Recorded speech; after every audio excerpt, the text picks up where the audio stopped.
So go All nuts. right. All right. So we are live. We are both live. The last word on Looter Shooters with Lord E. Bontis. What is going on, sir? Oh, it's been a fun week. Mm-hmm. So yeah, there was oh, how do you say? Bungie did what they do best. They dropped some Yeah. stuff. We've got a quest to talk about. We've got a TWAB to talk about. We've got Mm-hmm. a shift in momentum from another developer working on Division Action, and then just Mm-hmm. a quick sad recap of the status of Anthem at the end for a little somber moment there in the end. Yeah, it's gonna be Yeah. chilling for a bit. But yeah, Yeah. what have you been doing? I'll let you start first, sir. How you been? Busy week, but tried to sneak some Destiny in. Unfortunately, I did not get a chance to partake in the glory that we shall talk about later. Yeah. But pleasantly surprised, and just to see when the game does right. You know what I'm saying? When Bungie does right, man, and these are the things that I talk about. Like, it's so capable. You know what I'm saying? And when I see stuff like this, it just reaffirms my conviction. Like, they when they do something right, how great the community is, how you see people come together. I seen the tweets, I seen people getting on there like little messenger scavenger hunts. You know what I'm saying? And like it's fun. It's fun to see, and I like to see the community like that. But yeah, I got players will play a little bit, but not that. And I'll let you get into that when we get to it. And yeah, that's been pretty much it, man. But what we got on tap today, man? So first thing that happened. So of course on Tuesday I'll be like waiting to log in, doing the weekly reset, and people caught it, and I didn't even notice because I'm sitting there like making my Mm-hmm. video, and I'm watching Twitch, or I'm Mm-hmm. watching Twitter go like nuts. Mm-hmm. Um, So basically, what happened is like normally the Flashpoint will come out and it'll have its adventure sitting right next to it, Mm-hmm. and it's like okay, so those are cool, chilling. And then after a little bit, I didn't know how long it was because as I said, I was doing my like Tuesday thing, and then the adventure switched over to another planet. So people just lost their mind because they're like, all right, something's up. We got this like Mm-hmm. downtime. And this is a funny thing. I had a chance to play with somebody. I won't say who, Mm-hmm. but I was just like playing with them, and I Name asked, drop. Name drop. no. But I was like, it was a serious question. I think we'd talked about it before because we were wondering, it's like, Uh-huh. is Arbalest the exotic quest for everybody? Right. And I was quietly told no. Oh wow. Well, Wow. basically, just was like, was it the exotic quest? And it's like, no, it's not a quest. And I was like, well, okay. And that's like, that was it. Like, they were just like, it's not a quest. And I was Mm-hmm. like, all right. So, Mm-hmm. and then literally, it was not that long. It was like 3 days. And I was like, oh. And then this happened. I was like, oh. Mm-hmm. And people just started losing their minds. So, spoiler alert if you guys don't know what the heck is going on in a few seconds here. But basically, three, two, one. Outbreak Prime is back in Destiny 2, but it Woo! is now called Outbreak Perfected. Perfected. So Let's it go. looks really nice. It's a fun gun to use, but the quest to get it is interesting. My stream would know. I did not look up any of the nodes. I figured them out. Wow. Now I had a little like some guidance in places. Mm-hmm. Definitely needed to get a little help, some hot and cold on stream, being like, hey, am I looking in the right place? Because man, some of these little nodes, dude. Yeah, they real minuscule. Like, Yeah, they're not the yeah. biggest, and there's a couple, Mm-hmm. and it was just like in the weirdest, like up in this little like box in here, and I was like, because there's no sound effect, there's nothing until you see it, Nothing. nothing. Yep. No So audio there's cue. yeah, the Sorry. two on no, just those like the two on Nessus were probably the hardest. There's one that I was like, because one of the clues is like, 6 heads on spike stripped or whatever. And I was like, okay, so I'm running around the lost sector, figured out the clue, what I think it is. And then I go in there and I'm standing by this thing, and it is like 6 skulls on a spike. And I'm like, okay, where the hell? Apparently there's like, so I got all fixated on that one. Then like walking around there, like, they're just like, like cold, icicle cold. I'm like, well, crap, what the? And then I go wandering around. There's 2 more sets of these things in the same lost sector. I'm like, awesome. So I finally found the right one there, but yeah, it took me a while. My stream, I was like, all right, no spoilers, guys. Like they could give me like minor, Oh, so like you kept that hard and fast with this no spoilers. yeah. I Like told my stream, I was like, that was I literally changed wow. chat rules that day. I was like, no spoilers today. So I was trying to figure it out on that Interesting. because we don't get these that often. We really don't. This man really immerses himself in the. I gotta respect you for I this. had some fun. That is gangster. I had time. I had fun. So I was like, all right, we're gonna do this real. We're gonna do it right. So because kind of, and I was like, I'm not gonna be the first one to do it. I like literally it was like, oh, what's going on? And Dad was like in the mission already. I was like, fine, I'm just gonna do my thing. I was like, I don't care. Shout out to Dad. Yeah. So, that's what's up, man. yeah, but I mean, yeah, Node 1, I thought, or Node, I was like, I was even recording the first section of my video. I was like, all right, so we're doing Node 2. It ended up being Node 1. So I like had the clues backwards. Oh, wow. Yeah, gotcha. So I picked up one. I was like, all right, now I really don't understand what I just did. So there's some fun puzzles. They are specific things like I had to Google like Lost Sector boss names. Oh yeah, because there's like or Lost Sector names, and there's certain ones when I'm like, all right, so there's like one word in here that makes this sense. Okay, there's one word here that tweaks to this one. So there's all these little bits and pieces that will technically steer you, but then when you get in there, you could walk over it like 4 times and miss it, which I did. You miss it. Yeah, it's very minuscule. Very minuscule. Gotta admit. Gotta admit. I give you credit, man. Like you got your Sherlock Holmes on. You was doing detective work. I had a little guidance on a couple people like hot. Yeah, I was like people were like hot, cold, icicle. We're in Antarctica and we're frozen. So it's like there were times I was failing pretty miserably. So, wow, salute. But yeah, salute. The nodes were cool, and then of course we knew because I'd seen it as I said. You find all 6 nodes, and then the middle of this thing shows rendezvous basically, and it has this just ridiculous block of text. It has technically 10 characters, and I wonder if that translates to rendezvous. But who you end up finding is and what starts all this and this is what my brother had the issue with. I was like playing during the day, and I told him, I was like, all right, so there's a new quest, and he gets home, like I told him like, hey, try it. Then I go have dinner and come back. He's like, dude, I've been trying to do this thing for like 2 hours. He was trying everything he could to like get in there, figure out what was going on. So basically what happens is you can't start this quest. You can't get the transponder. Now it is unless you beat Enemy for My Enemy. You just have to beat the mission, right? Now you can get to it in public because I actually tested on my hunter. I went all the way through Enemy last night on my hunter. Now I did not kill the captain of my hunter. Okay. I have my warlock who hasn't done it either, and I want to test if I go in there and just blast the warlock or blast both of them, because it's like him in the night fighting, and he's got a shield and the night doesn't. And I'm like, so if you do kill him, can you get to the door? That'd be interesting. Salute to Sinister in the chat today. Yeah, what's he up? With Marcus more than me. Hey, he was the one. Yeah, we were running together. We got the the gun. So it was salute. Continue your story. We got that, and then so, oh man, yeah. So as you go through, you're looking at this like run. You go through, and so my brother had this like major issue. So I finally had to have him start the heroic adventure to point us in the right place, which I guess maybe he could have just gone with me on patrol too. But I had to unlock the door because I had done it and he hadn't. So that was that's about the only thing about this that I would say like issues with. And then they had a patch recently to fix some things that were glitching out. Yeah. Yep. That's what I did. Yeah. So but yeah, overall, that was, let's get to it. Now let me ask you some questions. I was like, I haven't even got to the mission. So yeah, ask about that. Okay. First. No. What question? The questions is, all right. You're gonna start them. You get into the mission stuff. Like, I got two questions. We're doing spoilers. Are we allowed to talk about where we at with this right now?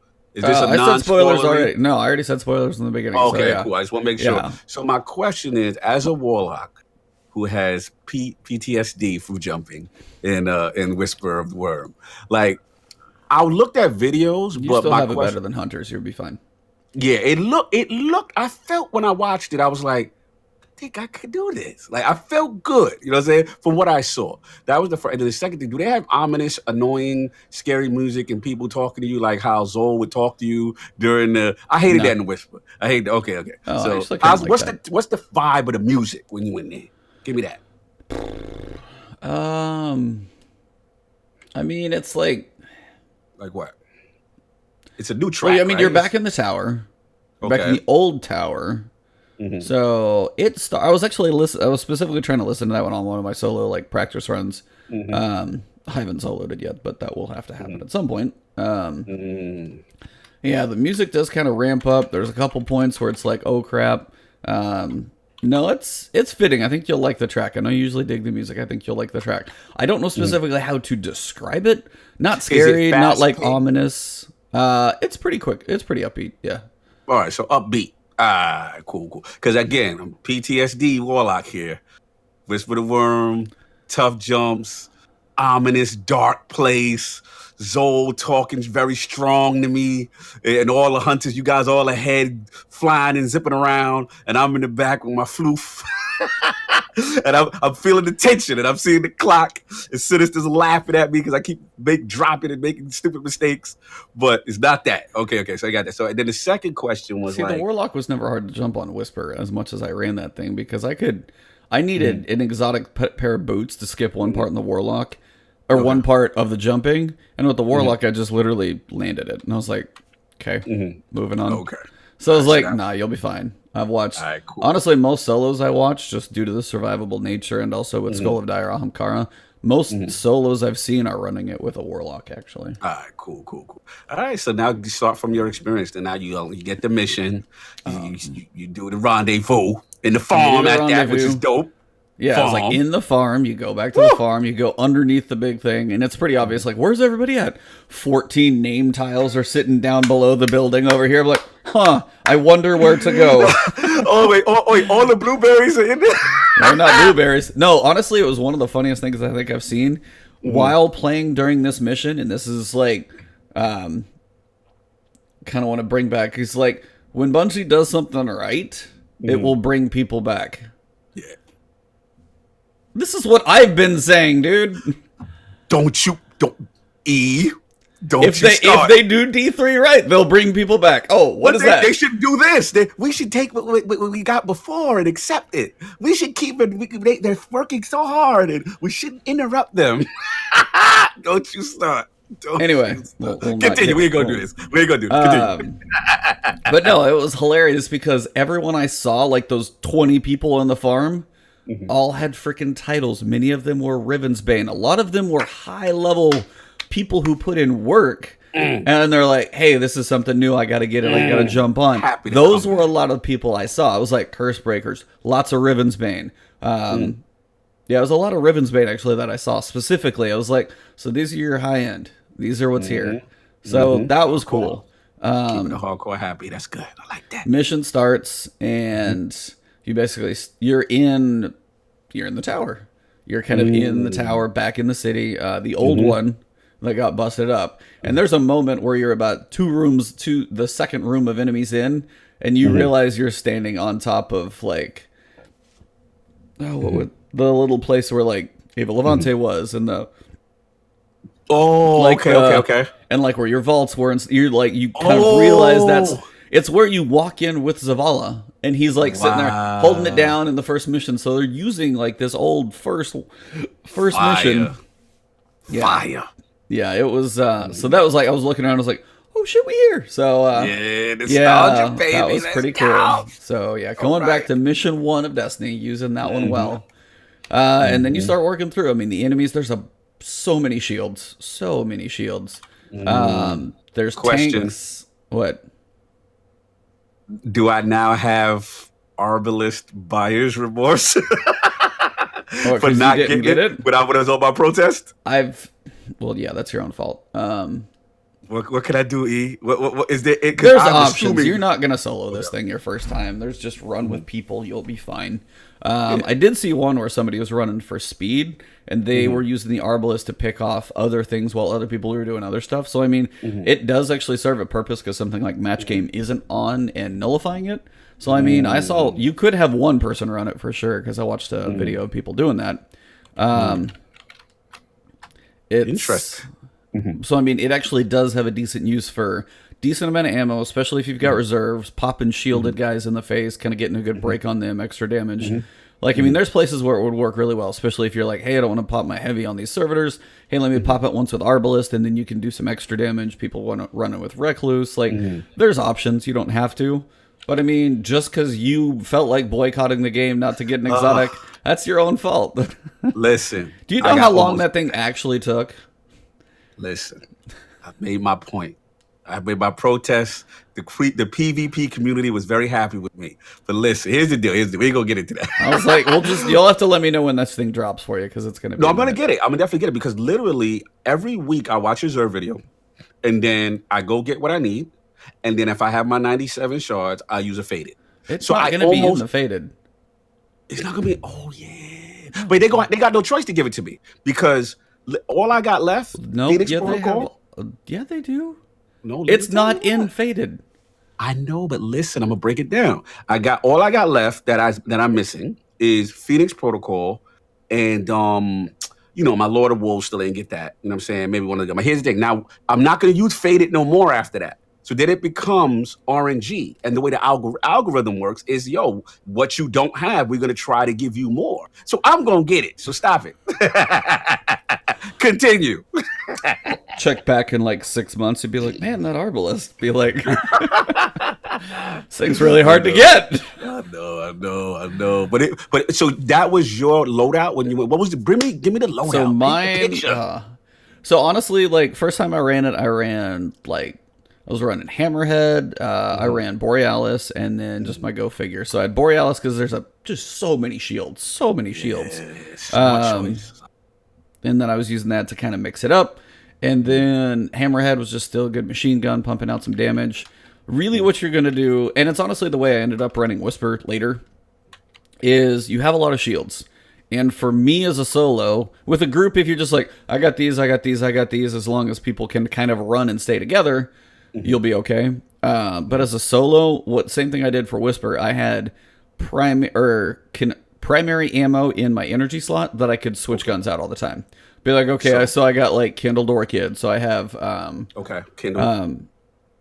What the hell else was I using? You could either use Trust, or I actually had the Oxygen SR3s. So for solar, it had that covered, and then for arc, whatever you want. So you put Borealis away when it got hot and heavy. When I was trying to go solo, because Borealis, like, it was good, and that was kind of one of those things I'm still like debating on, because it's like, well, do I want to infuse like 3 guns up? Yes, I have plenty of shards, but do I have enough other crap? I mean, Borealis still works. You didn't have cores? Oh no, I have cores. Like I have like 300 something cores still. Yeah, like how do you not have? No, material? It's more like, do I have like specific 700 items to infuse into? Like, do I have enough? Like, do I have enough? I got you. Okay, I understand. Okay, so got you. Yeah. So I know I used like 21% delirium at some point. I was mixing it up with that. That worked pretty well. Yagami said he did that. Yeah, yeah. So I mean, there's options. You just have to be able to hit, because it starts. The first room's going to be like the Shanks have void shields, and then the captains have arc shields. You're like, oh god, 2 shields, and they're snipers like always. Then you get to Borealis just runs out of ammo quick. Yeah, absolutely.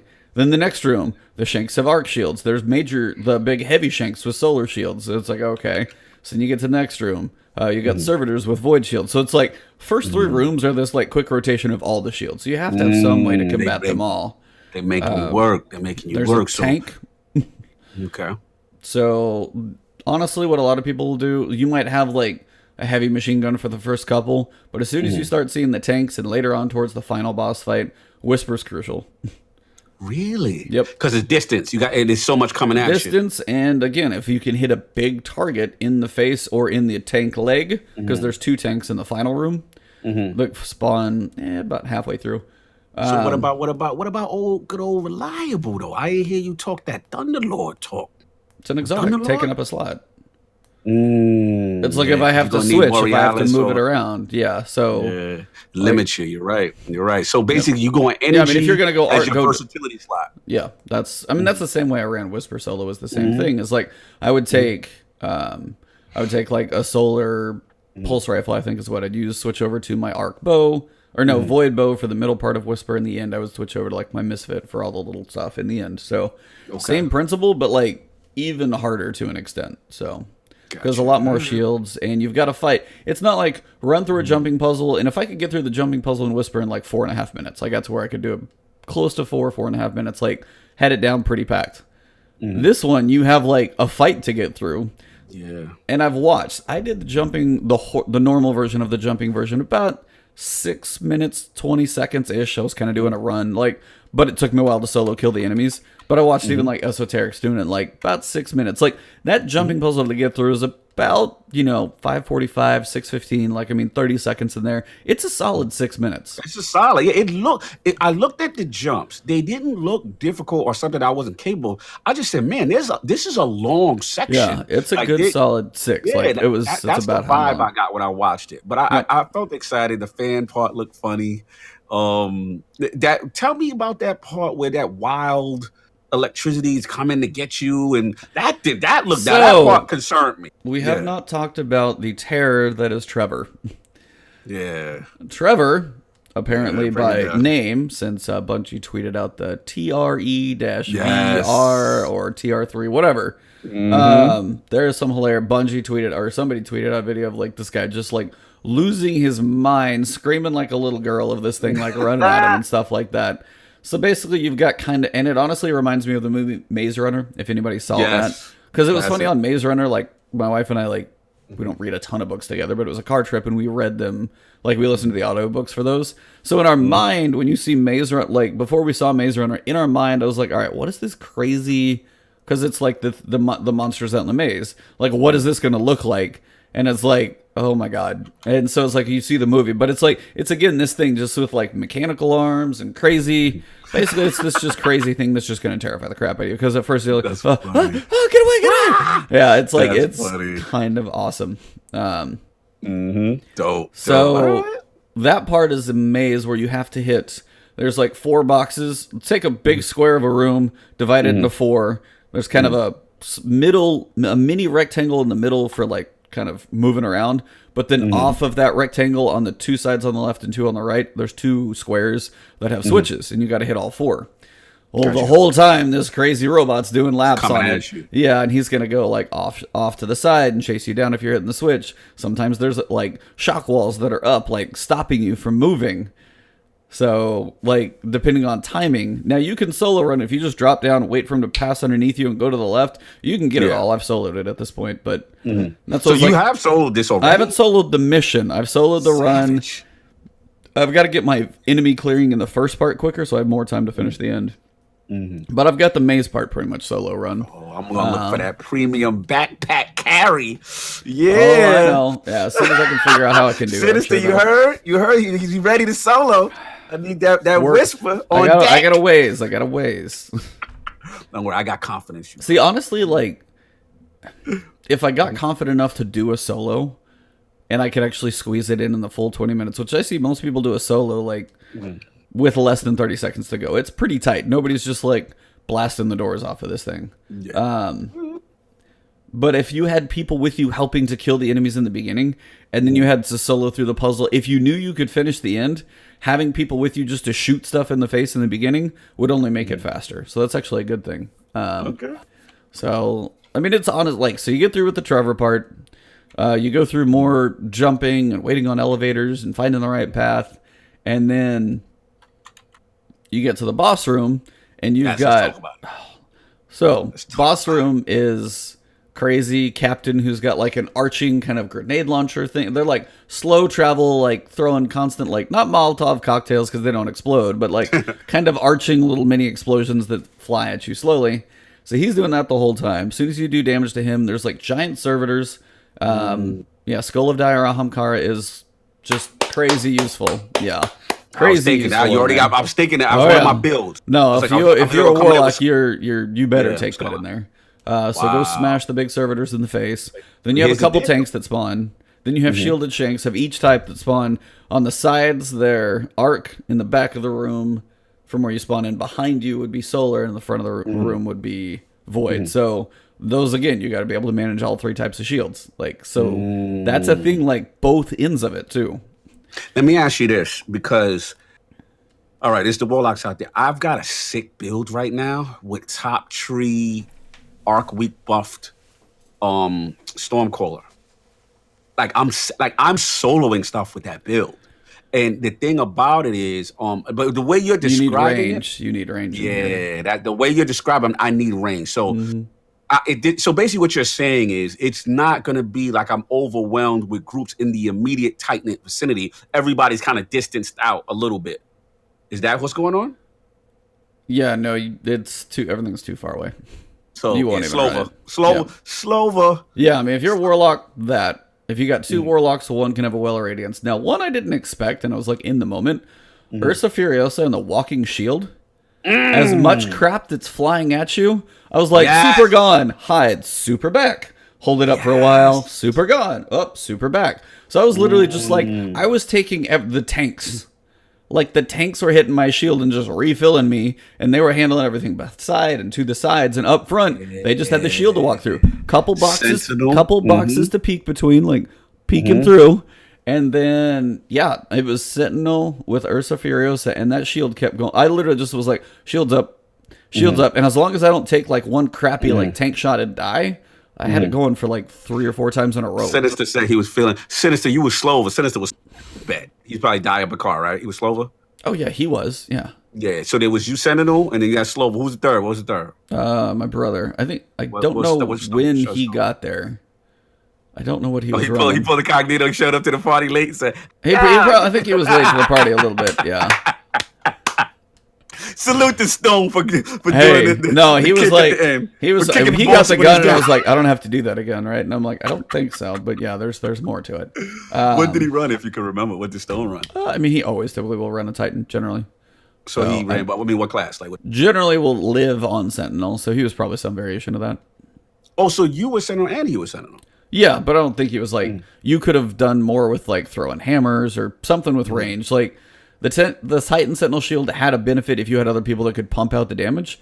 Like if I was sitting there with my shield, like holding defense, and there were 2 people with whispers behind me, like just pumping damage into the boss or the tanks, you could do some work then, but like you need 2 other people doing damage if you're going to hold that shield. Like his super really wasn't going to be that useful. Like throwing the shield, you wouldn't do that much with it. Wouldn't do that much with it. All right, I got the vibes now. All right, so now y'all do it. Y'all getting y'all flow. You're clearing the room. How long's about the encounter? Like it's just people just 20 minutes. 20-minute mission. Same thing as I'm Whisper. talking about like as far as how long you felt to get that encounter done. Like just that part. Like how? Oh, it's like 6-7 minutes. In comparison, put it this way: the final fight of Outbreak Prime versus the final fight of Whisper. Like how? Because Whisper was room to room. You know what I'm saying? You had the things you had to clear. Well, yeah, you had 4 rooms of enemies. You have a lot more than that in this one. This one is harder, for sure harder. Wow. This whole thing, you have 2 sets of enemies. You have the tanks. You have a lot more shields. You have the running in the middle, and then you have the fight in the end, which is just about as long. So that's the point where you have to be fast on the front, because you still need about 6 minutes to be like, okay, so we got him in the front. Okay, as soon as you tag him, he's going to move. Okay, as soon as you tag him, he's going to move. You got to move him around the room, then work on the ads and clear those. And no, it's harder. Yeah, you're stuck in a big box. Gotcha. And he's moving around. And he's like, he don't want to be DPS straight up. Like, no, he's not going to stand still. Yeah, you can't sit in the back of the room and snipe him. No, you got to be like covering all sides. So no, it's harder for sure in every way, probably. All right, I'm got it. All right, so now that you did it, and the greatness, that amazing Wrath of Machine weapon, one of my favorite exotics. Tell me how I feel. The image looks sexy. That's freaking laser beam, man. It's a laser beam. And then the sound effect is so specific to that gun. It's like you hit the precision kill. It's like pring, or like really. It's not like a ching. It's like I'm not doing it right. So I'm sorry, everybody in chat. It makes a different little sound. It's like mechanical, like wing wing wing. Like it's all the little nanites basically. So it's a very specific sound. Every time you get the precision kill, the nanites pop out and wait in their little cloud. The nanites are pretty powerful too. They will put some work in. That's my baby right there. It's like Sinister said, nail gun. It's laser beam. Crucible, it's solid. I'll talk about that. Yeah. I was like, I used it. Go. Yeah, let me know when you want me to go facing y'all out there. Woo. Tough out here, man. Yeah, I'm telling y'all right now. Yeah, the jumping is easier than... We're going to let y'all rock for about 2 weeks. Then we're going to start complaining. Yeah, don't mess with my... Oh, fine. You can touch it in PvP. Don't mess with this thing in PvE. No, PvE, you leave it how it is. But PvP, let me tell you right now. Remember I told you how I had this dominant build? How I had this nice run in comp and I was just killing up everything? Not anymore. Yeah, y'all got them Outbreak Primes. Yo, I can't even... The TTK is so fast. If he has the drop, run. Don't even return fire. Run. That's how I learned I was getting stunned by that gun. Then you got the nanites, and the nanites, yo, they add up. They add up, man. And then it's a great gun because so many people clump up in comp because they want a team shot. And that thing is surrounded. It's serious, man. It is very serious. Like, that is the meta. And I struggle with saying nerf it right now because obviously look at all the work you guys went to get it. And I'm just, I'm being careful in that regard. But I think Tassie said it already because I felt that. I was like, oh, this is super power. Like, I feel like it's powerful, but go check Aztecross's video. He's not saying it's OP. Time to kill's not that fast. Check it out, though. Yeah, this is normal Outbreak Perfected. You haven't even got the catalyst. We're a couple weeks from that, so yeah. Bro, when that thing gets powered up even more, it gets more nanites is what it's gonna get. So I'm gonna have to start snitching to the competitive meta team soon. Hey, but no, jokes aside. Yeah, I guess I gotta work on mine while I can, right? Get it now. Take advantage now, man. It's your world, and I'm telling you. The more those things start, more people start to get their hands on it. Everybody in competitive is going to have that thing as soon as you get up to a level. So, I mean, it's all going to be there. But, yeah, I'll be curious to see how that one kind of pans out for PvP. But, yeah, there's also a catalyst. Yes, sir. There's a heroic version. And that jumping puzzle is completely different. What? Yep. Oh, you scared me now. Nah, see? Oh, man, I thought it was, what's this change in the jumping puzzle stuff? Like, a major chunk of it is totally different. And harder. Different how? Outside. Okay. Longer checkpoint. Okay. Smaller little nooks. Oh, like small little annoying. Oh, yeah. Platforms that now go platforms upon touching like old Mario games, like where they drop and they shake. Oh, come on! But it's a mechanical, so it's just like ding, shunk, and they just like go down. I'm only gonna give them a pass for one thing, which I'm hoping returns in this in that one, which you got floaties, man. You have the easiest jump in the world to line up. Don't. I've done it. don't. I've done it. Paul Tassie, if you're gonna go for sources, was even like, man, hunter, like jumping puzzle on hunters. That's your hard mode. Listen, all I'm gonna say is what I do like that they did is that they got this new mechanic that I see, which is if you hunters get ahead, or the Titans get ahead, that you guys can flip a switch and extend platforms for the warlocks. I like that. That's thinking of the bad jumpers. And that was my issue, Bungie. That was my issue with y'all with Whisper. Like, there's so many people that get left behind and you get so frustrated because everybody's so far ahead. And they did a little something to help the bad jumpers out. So salute to them. So hopefully that carries over in the heroic version, the hard version of this quest. Yeah, there is one point of the normal. I think it's the normal because I don't think you do in the hard one. Or a warlock, again, here's the point of advantage of warlock, doesn't need an exotic to make a jump. I have to have lion rampants on to make a specific jump.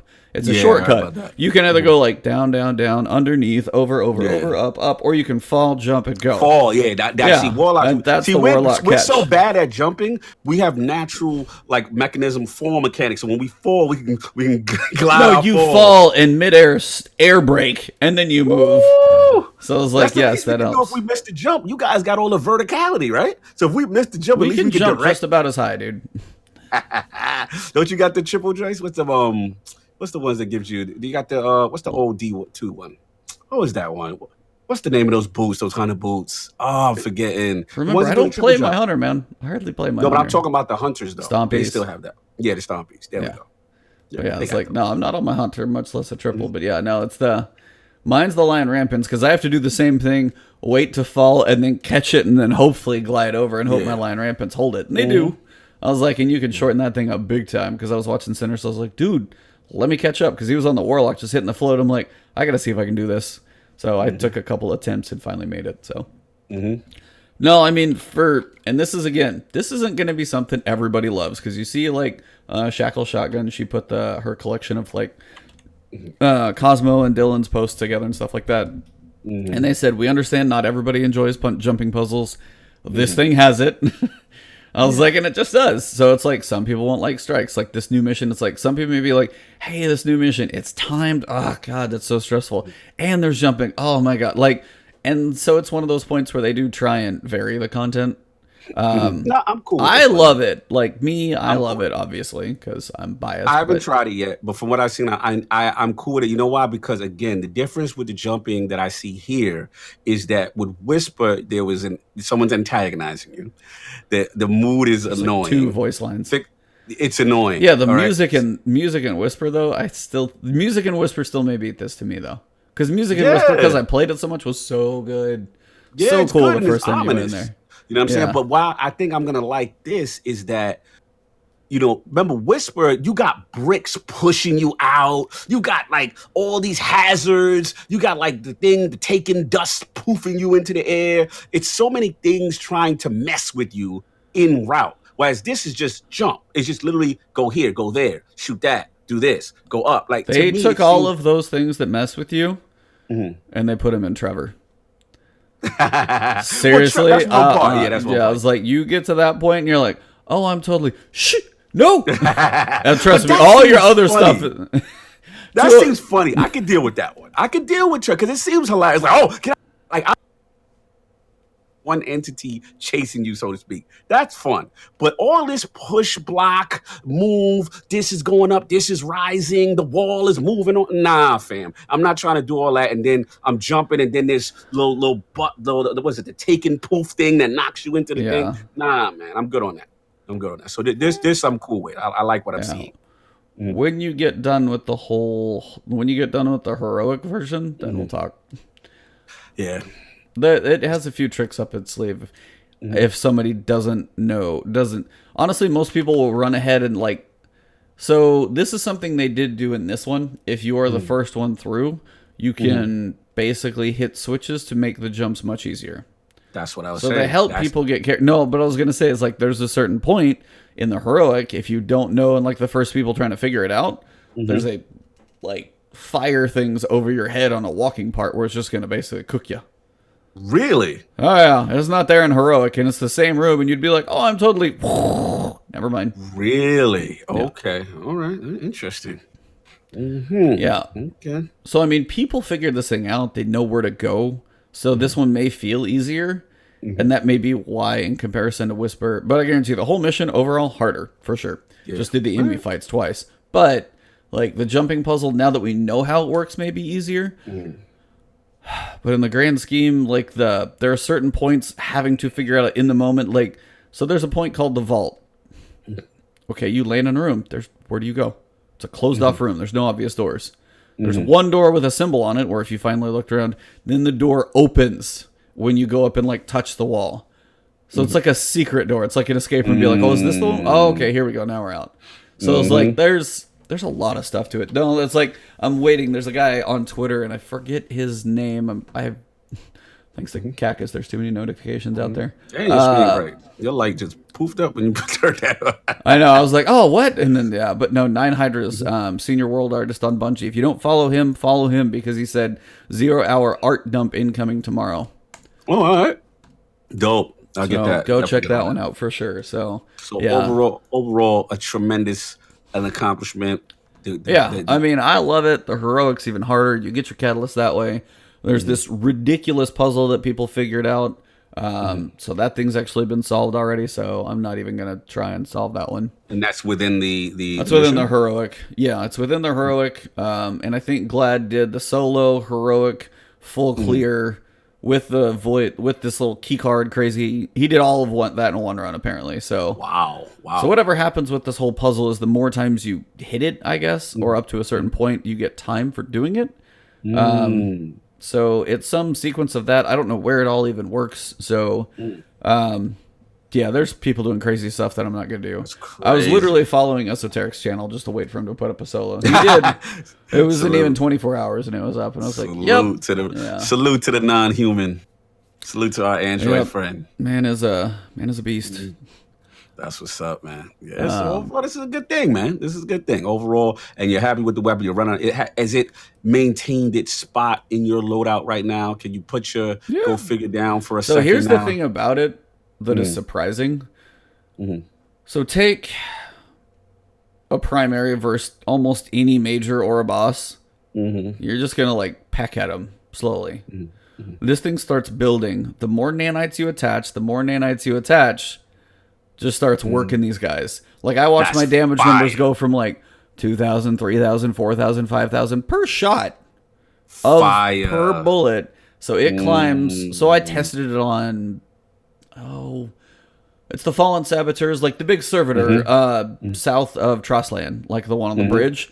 So I broke his like little like drones, the things, the drones, and then I just put up my rally barricade and just started firing. And I want to just record that to see the numbers climb, because it was like, I swear it doubled the damage of per bullet by those. So that's the Paris citizen. It's the nanites, like as you split them out and then they start attaching to it. You do more and more damage that are there, and so they probably last for DPS is you're talking Thunderlord level stuff, like, because that's what Thunderlord used to do, kind of. But this sounds even more intense, because as more nanites are getting on, it's really intensifying damage and draining the boss. Well, you have people like Sweatsicle that went out there and basically like one phased Callus with it. Insurrection Prime. How many had Outbreak Perfected? Probably all of them. Wow. I so would they just assume. one plated them without what? It went stupid fast. And the thing is, you can see your little nanites with the little red glow around yours. Anybody else who has orbital or Outbreak Prime, I always call it the wrong name. Anybody else who has Outbreak Perfected, they're little white ones, so you can see your friends. Stop! Everybody got their color coordinated. Yeah, well, everybody else's are white. I actually don't know what the little things look like in PvP. I don't know if I've seen them enough. Wow. But yeah, in white, we did Go Fan and Forge. Yeah, just sitting there. Any major heavy that you can put some work into now, especially if you get Rally Barricade, get it going fast. If you had like Well of Radiance with Lunafaction Poots. Lunafactions? I'm like thinking about Lunafactions. With Lunafaction, you're just going to start messing some stuff up. And Empowered. it's a primary. Remember, ammo's not an issue. So as that damage starts ticking on there, it's going to be putting in some work. So no, you get a group with those things, you're going to be working. I don't know if people have done it against Riven. Data has a video I was going to watch. Like Insurrection Prime, I know people like, I don't know if they one-phased Insurrection Prime or not. But yeah, it was. So this is the king. This is putting some work in now. This the new king is in town. Yeah, you got a month, because that raid race, when it comes to what we're going to talk about next, this one may be involved. I'll just say that. Woo! So before my prediction, though, I think they're going to let us eat right now. Is there any euphoric? They're going to nerf it come June 4th. Bro, it's going to get, because they got to introduce new stuff. And remember, Thunderlord had its run, but then they hit it. Remember, they hit machine guns. That took a little longer, though. It did take a long. They're going to let us rock. I would say they give us a strong. I'll give us about a strong month. What we got? What, May, June? We'll probably like, I would say, not the immediate add-on season of opulence. No, matter of fact, they may. Well, they may throw that in that like a little stealth patch towards it in September. But in June. Excuse me. We'll see. I was like, again, this is one of those. You put the gun out there, you make it hard to get. You better not take it away that fast. So shout out to Havoc, by the way. Big time supporter, and 4 months of subs. So thank you very much. Salute, brothers. You're in the right place, man. You're in the right place. So yeah, I mean, it's been crazy since Tuesday. It just like started ground running, working on it that night, got the gun, then worked on Heroic the next night. Shout out to Nim and Pyro who took me through Heroic. Because I got a point where, like, going through Heroic was, like, my second time, so I'm still learning the jump puzzle. They basically finished the boss room without me because they got there so fast. But one thing to note, actually, if you are behind far enough, I had to redo the entire Trevor room. It didn't hold. So I had to redo the whole thing by myself with him in there. So they were far enough ahead, and I was like, I tried to go run to the end, and the door was not open. I was like, what? So I ran in, got to the end. I was like, guys, I got to redo this whole thing. See, that's that right there. That's the type of stuff that happens. I keep reeling you in and then smacking you in the face. See, I was all good until you said that. Oh, man. That is so me. I can see you and Sinister like so far ahead, and I'm like, yeah, here's the room. It's this thing chasing me. Why is I? You gotta press the buttons again. And I didn't honestly know because I was like Oh, far enough behind that apparently I'd missed. It was the heroic puzzle, stuff like that. And then I was going through and I told them, I was like, all right. So I got to the end with like maybe 2 minutes left. They were doing most of the work on the boss, and I came in and, I at least had whisper ammo, so I had some benefit. But yeah, that was rough. anyway, we're not gonna talk about it, but this all otherwise than that, this joint sounds fire, man. It's a great Yeah. thing for the community. No, it's You know, freaking the awesome. gun looks beautiful. That artwork, like the gun, the Oh, design. the not the second ornament, but the first one you can buy. Yeah, I might actually have to buy this one. I haven't seen none of the ornaments yet. So They look good. sexy. And the guy, all right, throw money at the screen. Just throw money at the screen. One Time. of them, I think, is a must for me. The other one doesn't do as much for me. It's a cool color scheme, don't get me Yeah. wrong. But the other one is so much better, I probably would never use the second one. But the default looks so sexy. I'm looking at that 4K. Oh, the normal one looks good. I mean, you don't really need it, but the other one... Hold on, let me see if I can get Outbreak Perfected ornament. Somebody's going to have them up there. Because it harkens me to Wrath of the Machine, and I love that. It may not be everyone's best raid, but that raid is the most fun to me. I have so much fun. The dodgeballs, I even know the music. Okay, man. so You in literally there- just go to Google. Go to Google real quick. Outbreak Perfected ornament, and then just go to images. It's literally the first two. Just go look at them. Outbreak Perfected images. All right, I'm gonna do that. Because the one, yeah, it's like the green gold, like kind of looks like you put like a shader on a sleeper gun, but no, the first one, it's like Siva corruption Oh. spreading. Yeah. You talking about that golden black kind of thing? Not the golden green, not the golden dark green. No, it's the other one with like the orange stripe, like the infection looking sickness rust on it. Like that one looks really sick. Outbreak Perfected images, right? Literally, it's the first two on my screen. That's weird. It's showing something different. All right, whatever. I'll find it. I think that's okay. Did you find it? They keep showing me that same one, but whatever. All right. Anyway, Somebody- but yeah, Anyway. there's one that I finally might have to buy. So You talking about that busted looking one? The one that look like it's infected? yeah, Ew. I like that one. You can keep that. That one look like it got a disease. I like that one. You like that one? Yeah, I actually do. It's Like a yeah, like sickness, no, bro. it's either normal Outbreak Perfected with the red and the black for sure. I can't go to the other one with like the green and the yellow on it. I'm like, it looks like it's its own like color scheme, cool, but it looks like a shader got slapped on there. The other one True. looks unique. Like I like that one. No, it does look unique. I'll give you unique. And I think with that ornament on there, somebody was saying there's an animation to it as well, like when you fire the gun. Like oh, there's really? Like, there's like an effect or something. So I don't know if it's just it always does that or something or what. But yeah, it's definitely a thing. So Nah, you can keep the AIDS patient one. I'm good on that one. whoa, God, calm down, jeez. I'm good on that one. Ugh. No, I'm not. I like the other one. Actually, I'm staying with default. I mean, yeah, the default's damn good, so it's really hard to go wrong. So Yeah, I'm staying with default. but yeah, so those popped up as soon as you get the gun. Those are at Eververse, so the ornaments are there. But yeah, all in all, I mean, it's been fun. Heroic's its own thing. I haven't even done the key card extra puzzle, which is going to get you. So you get 20%. So it is interesting because it's one thing. Shout out to Center Street, kind of pointed it out. And I don't know as somebody, or no, maybe it was Pyro. The catalyst. The way you get the catalyst is you can't apply the catalyst, therefore you can't make orbs until you finish it. You can't start it and then work on the progress to get the perk activated. The way basically everything works right now. The way everything works, yeah. It still sits out there unactivated until you completely finish the bar. So it's a different way for it to work. So that's what they were saying is like, I honestly wonder because more spoilers, by the way, in case you're wondering in 3, 2, 1, data mining for most of the catalysts for year 2 stuff are out What's there. up? What you got? What we got? Can we spoil? Yeah, let me get the list. The spoilers get the spoiler popping. I want to know. You know, Catalyst is my thing. I know. That's my thing, man. I need to know. Okay, so we don't know what the perks are. Okay, come on, Forbes, stop opening crazy advertisements. So data miners have uncovered a treasure trove. So shout out to Paul Task, it's one of his. I'm pretty sure, as always.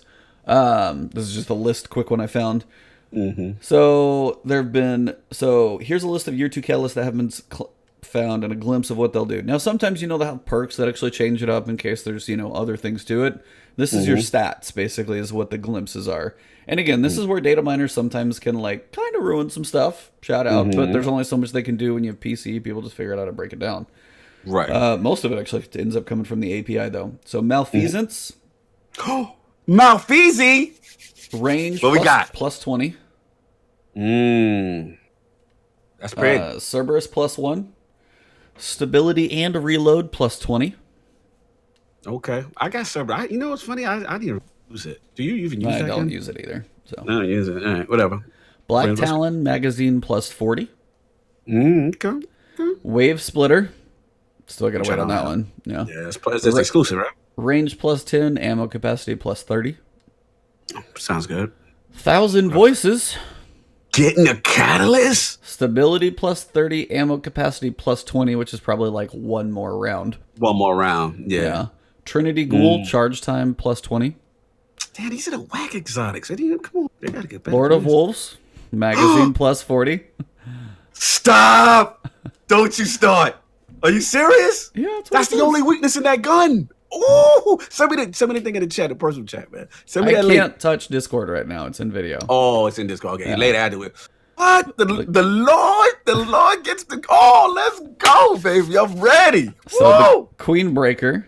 And this is one where everybody's like, are you kidding? Range plus 20. Aim assist plus 20. Come on, Bungie, man. You gotta stop. That's why somebody was like, the first place I saw this, it was this list. It was like Queen Breaker, range plus 20, aim assist plus 20, parentheses, LOL, question mark? I'm going to tell you right now, if I don't hear Sleeper Simulant on this list. Nah. After all they make us do for this, and this little RNG Queen Breaker's getting all this love, and this, oh man, don't get me started. Don't get me started with my hate. And finally, Two-Tailed Fox, range plus, reload speed plus 30, weapon size plus 10. So probably one more and then faster reload speed. Yo, let me tell you right now, I just got that. Two-Tailed is very effective. Very effective. And especially since have you used it since the all rocket launchers across the board have gotten the buff? Bro, take out Two-Tailed right now is lit. Two-Tailed, yo, I'm soloing stuff crazy with that. It is very effective. The only weakness is that reload animation. It does take a while. That is serious, man. So for me, it's going to be that Two-Tailed, that Lord, that annoying Queen's Breaker, because I got to see what it do. And then the other stuff, I don't really use the other stuff, to be honest. Because you said like Cerberus was on there. No. You said Trinity Ghoul. Trinity, I don't really use I mean, those. there's that list has been leaked. God knows when they're coming. Supposedly, I will say for other catalysts, for those of you guys who don't have the faction rally catalysts, those are supposedly coming in the summer. I have heard that. Yeah, because we need Graviton, Sunshot, and Sweet Business. Sweet Business, yeah, Graviton people. Because ever since I went to PC, there's no way for me to get it. Dope. All right, this is cool, man. This is cool. I like this. So, I mean, I don't know when those are coming. But they're in the API. Guys. They're somewhere out there. Yeah, they got it. They just got to get my sleeper back, man. They got to do something for me. That's all. That's my only complaint. Other than that, everything cool. So yeah, that's most of kind of what dropped with the patch. Patch notes were somewhat on the minimal side. I do have to say, I don't think they were anything totally bananas. Not major.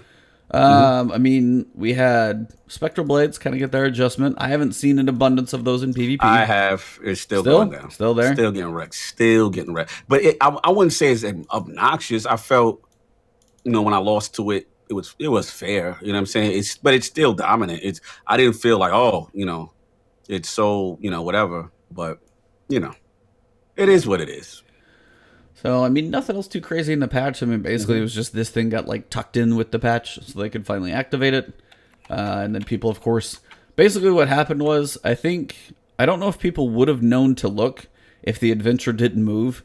And then somebody went to go look in the API, thinking about the exotic quest. Somebody checked light.gg, and the Masterwork Catalyst was out there. Because that's the first thing I saw on Twitter, was the little graphic of the Masterwork Catalyst image, and showing like the Outbreak Perfected, You like knew the what little, it was. yeah, Yep, the little, yeah, the War Mind type effect on the weapon. So, How crazy is it as a Destiny fan, by just the outline of a gun? oh yeah, you know what it That is. drives the community, and you know what it is. That's iconic stuff right there, man.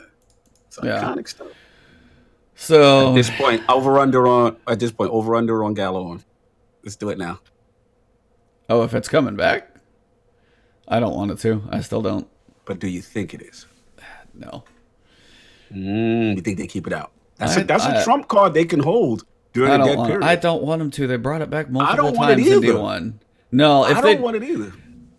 I don't. No, I hope not. Honestly, I say no because it'll take the wind out of the other sales. Now, granted, it'd be the only rocket launcher worth a damn, probably.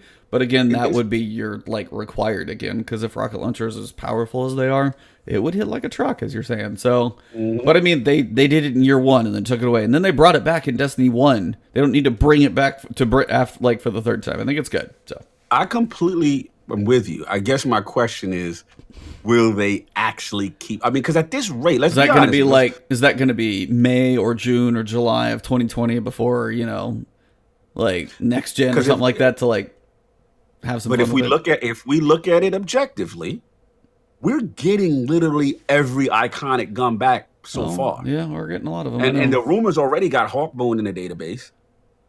You know what I'm saying? We and I heard Rose, which is new, but that's the other playing rumor. off of that. Yeah. But at least the good thing about this was not another hand cannon. This is something very. So yeah, I was glad it was a pulse rifle. It's nice to have what my wheelhouse sitting in there. I did want to ask you though, like literally on that point, would you have rather had a new gun? I mean, Then Outbreak Perfected? Then Outbreak Prime Perfected, whatever. In this case, I was going to say, it has a lot of nostalgia. It is a fun gun. The quest was crazy hard before. This one isn't easy. It's cool. But would you have rather had something new or just like, hey, here, we brought this one forward too? In this case, because the package they dressed it in was such fan service, such nostalgia, and again, so many people are fans of that raid. So many people are fans of going back to the tower. So many people love, Siva and that whole thing and the lore behind. That's a very, I wouldn't say it was like, it showed me how much people loved it. Because to be honest, I thought it was just a gun that I really, one of my babies. You know what I'm saying? But it just goes to show you, man. Like I think this was the right call because in their defense, let's be real. Black Armory really gave us a lot of new guns. I mean, we got Jotun. You know what I'm saying? Izanami, what was it? I didn't even get that yet. Izanami's Burden. Yep, Burden. I haven't gotten that. We got a lot of cool new stuff. And then, Blast Furnace is running out there. The machine guns came back. Hammerheads everywhere. Hammerheads is a beast. You know what I'm saying? Like Black Armory got some serious weapons. So I think they did well there. As far as exotics, as long as the reason why I'm so good with this, it's not another damn hand cannon. Yeah, I'm with you there. Like, yeah, I was like, give us some variety. I'm kind of tired of the hand cannons at this point. Yeah. Yeah, so I'm with it. I mean, I'm confident they got more new stuff redacted that's cooking. So yeah, that'll be interesting. And that'll kind of roll into what we got coming next is the TWAB. So yes, sir. TWAB basically they do a little talk about 0 Hour, which is the mission. They show a little bit on Trevor for the terrifying nature, but yeah, it's basically everything about Outbreak Perfected. So, but yeah, we got a whole new topic of conversation now. So this is going to be, what is it? Crown of Sorrow. I'm just adding a little stream marker in Twitch here. Go for it. All right. And shout out to Havoc in chat. Let me go ahead and drink my water. Hold on. Get that water, man. That's right. Havoc said we got to do it. Stay hydrated, everybody. Drink some water. Everybody. If you're listening to this, if you got any water near you, grab a sip of water. Never drink enough of that stuff, for sure. That's right, man. If you want your little, Propel water, get your vitamin water, too.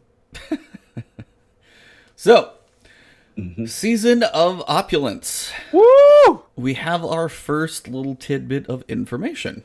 Yes, sir. So, I'm going to read through most of this, actually, because it's not the longest thing in the world.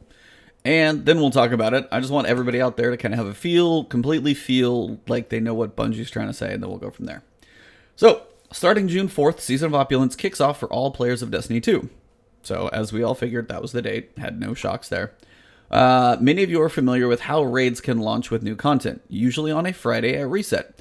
This season, we're doing something a little different. Owners of the annual pass will be challenged to conquer a new raid on day 1. Hold your thoughts. Hold that thought. Here's some context on this new plan and changes to the upcoming power climb. Dev team. The world's first race for a raid is a competitive event. The raid is a challenge geared towards testing a fire team's ability to learn and execute the mechanics, as well as their ability to overcome enemies and bosses together. Having a short window of time between release and launch allows us to preserve the combat challenge for players making their attempt on day 1 and get people playing the raid content right away. Crown of Sorrow, June 4th, 4 p.m. Pacific time. Recommended power for first encounter, 7:15. In case you guys are wondering that time frame, reset is typically 10 a.m. Pacific, so it's a 6-hour difference. With this race, there will be a few minor changes to current investment systems to ensure an even playing field while players are increasing their power at launch of the season. Last Wish and Scourge will be unavailable until Crown of Launch has been beaten. This prevents from players with Stash of Ethereal Keys from having a leg up on the race. Prime attunements will be reset to 2 charges per character on day 1. While characters build Prime attunement charges over time, these are being set to 2 per character upon logging in after the new season begins. All level 50 players can earn Prime engrams after signing in and playing during Season of Opulence. Players may continue to build Prime attunement over time after the reset occurs. As a reminder, any powerful bounties acquired prior to Season of Opulence will have the power cap at 700. If you're the type to take a day off of work to celebrate the start of a new season, get that requested now. We're officially 4 weeks away from Season of Opulence. We'll have more information on what's changing in Destiny 2, but for now, just keep your ears open. So, we're going to start at the top. For one, June 4th. So, Yes, Tuesday, sir. Of course, no surprise. But yeah, let's just kind of hit this thing straight in the face. Crown of Sorrow, first the title. Like it. I like it, man. I'm intrigued because I want to grow fat from strength. You want to go face Callus for real. I want to get the ball. You know what I'm saying? We cleaned this attic. We dusted off the roof, put new tiles up there. We got Calor out of there. You know what I'm saying? We did American Ninja for him. You know what I'm saying? So we killed his robot butler. So now it's time to meet the man, and what is it that he is offering us? So very curious about this. I think they can seal this thing off, put a nice cherry on. I'm actually pretty confident in this one for some reason. I hope I'm not wrong, but I'm confident. So I like the name. So that's number 1. Cool. Okay, so that's the name. 2, and this is the bigger one of all, the time. So, most resets will happen on June 4th will happen on a Tuesday at 10 a.m. Pacific. And they've been good about getting stuff even patches, they'll be down for literally 15 minutes before, and they'll honestly be right back up at their typical reset time. Now, one thing with regards to the time that some people have been talking about is preloading this content. Good point. If you're going to have the race on a 6-hour window from when you log in until that thing goes live, every minute counts. Facts. People on PS4 have to download and then copy. Consoles, internet connections, all those things, it's a factor. So, and depending on if you're on PC, things just work a little quicker. So, some people were definitely asking. I saw Cactus do it. I saw a couple others. Pre-download, baby. Yeah, just pre-download the content. Now, here's the other side of that. What's up? When you pre-download, you have all the people on PC rip apart that API again. So secrets, treasures, quests, things like that get opened up. So I can see both sides of that argument pretty much straight away. Is the secrecy, they're going to be looking into they'll know every raid weapon before we step in there. Stuff like that's going to be a worry. And that's one thing I don't know how much they can hold, because they can open up an activity, but they can't if you download the database of stuff on your then you have it, or the APIs accept those are going to be there. But in fairness, I think you have to let people get to this thing. You think you have to preload it to some Yeah, extent. Like, I don't know how far or how much. I mean, some people with internet connections, you need to preload like night, at least day before. Like, you need to give people yeah. 24 hours to download this 24 thing. hours. Yeah, you give them 24 hours ahead of time. To me, it's a non-issue. Like 24 hours, download your joint. You want to be ready day one. You know what to do. I mean, this Yeah. is not we've been through this song and dance before. The community, I should say, not me, but it's like the community. They know what to do, man. You got to get ready. Are we gonna get into the date and all? Like, 'cause I'm about to go in. You know what I'm saying? But I know you're breaking it down. Let me know what next part we about to talk about. This is I'm just juicy. literally going down the text line by line here. Yep. So, Yeah. I have um, no problem with that. recommended power for the first encounter 715. Interesting. Thoughts? Interesting. And they specifically say first encounter. Right. That's good So, catch. Good catch. Good catch. Mm-hmm. one, what do you think of that power level for 6 hours? Two, Mm, what do you think it's going to end up at? And then I mean, three, are you going to be there first day? listen. Are you It working from sound home that day? that. Well, here's the thing. I'm at E3 that week. I'm living. It's June 4th. When do you go out there? It's June Oh no, I'm 11th. Like, bugging. I'm bugging. You're right. I yeah, go I June. told you, like, I'm bugging. E3 starts like I'm bugging. Friday. So, Right. speaking of Right. timing, that's Right. one It's thing you actually had good for me. mentioned. So, like, It's good for me. E3, like, Saturday, Sunday, Friday, whenever you start, if they waited till Friday, that's when people would really be, like, going That out, was getting true. ready, stuff starting Saturday. Like, right now, you've got it on Tuesday, so you're not messing with that. Yeah. Listen, it's going to be a crunch. There's no doubt. See, I'm not going to get fooled by this because on paper, this sounds reasonable, right? But then we all remember when Lash was dropped and we got to Cali. And we were like, recommended, you know what I'm saying? Yeah. And then you felt the wrath of that power level. So, it's going to be one of those things that, a well coordinated team who knows the mechanics, who have good strats, who are able to figure it out, will be under leveled or at level and be able to do it. But I think it's still going to be pretty tough. And based on the verbiage, again, if we look at the dev team's verbiage before, they want it to be this whole, competitive event, but at the same time, as far as the launching at the content, with that power climb. So I think this is still going to be tough, man. I still think it's going to be tough. But as we continue on, this so far, everything for me is the right approach. But let's continue. All right. Well, I mean, for me on the recommended power, Yeah, sorry.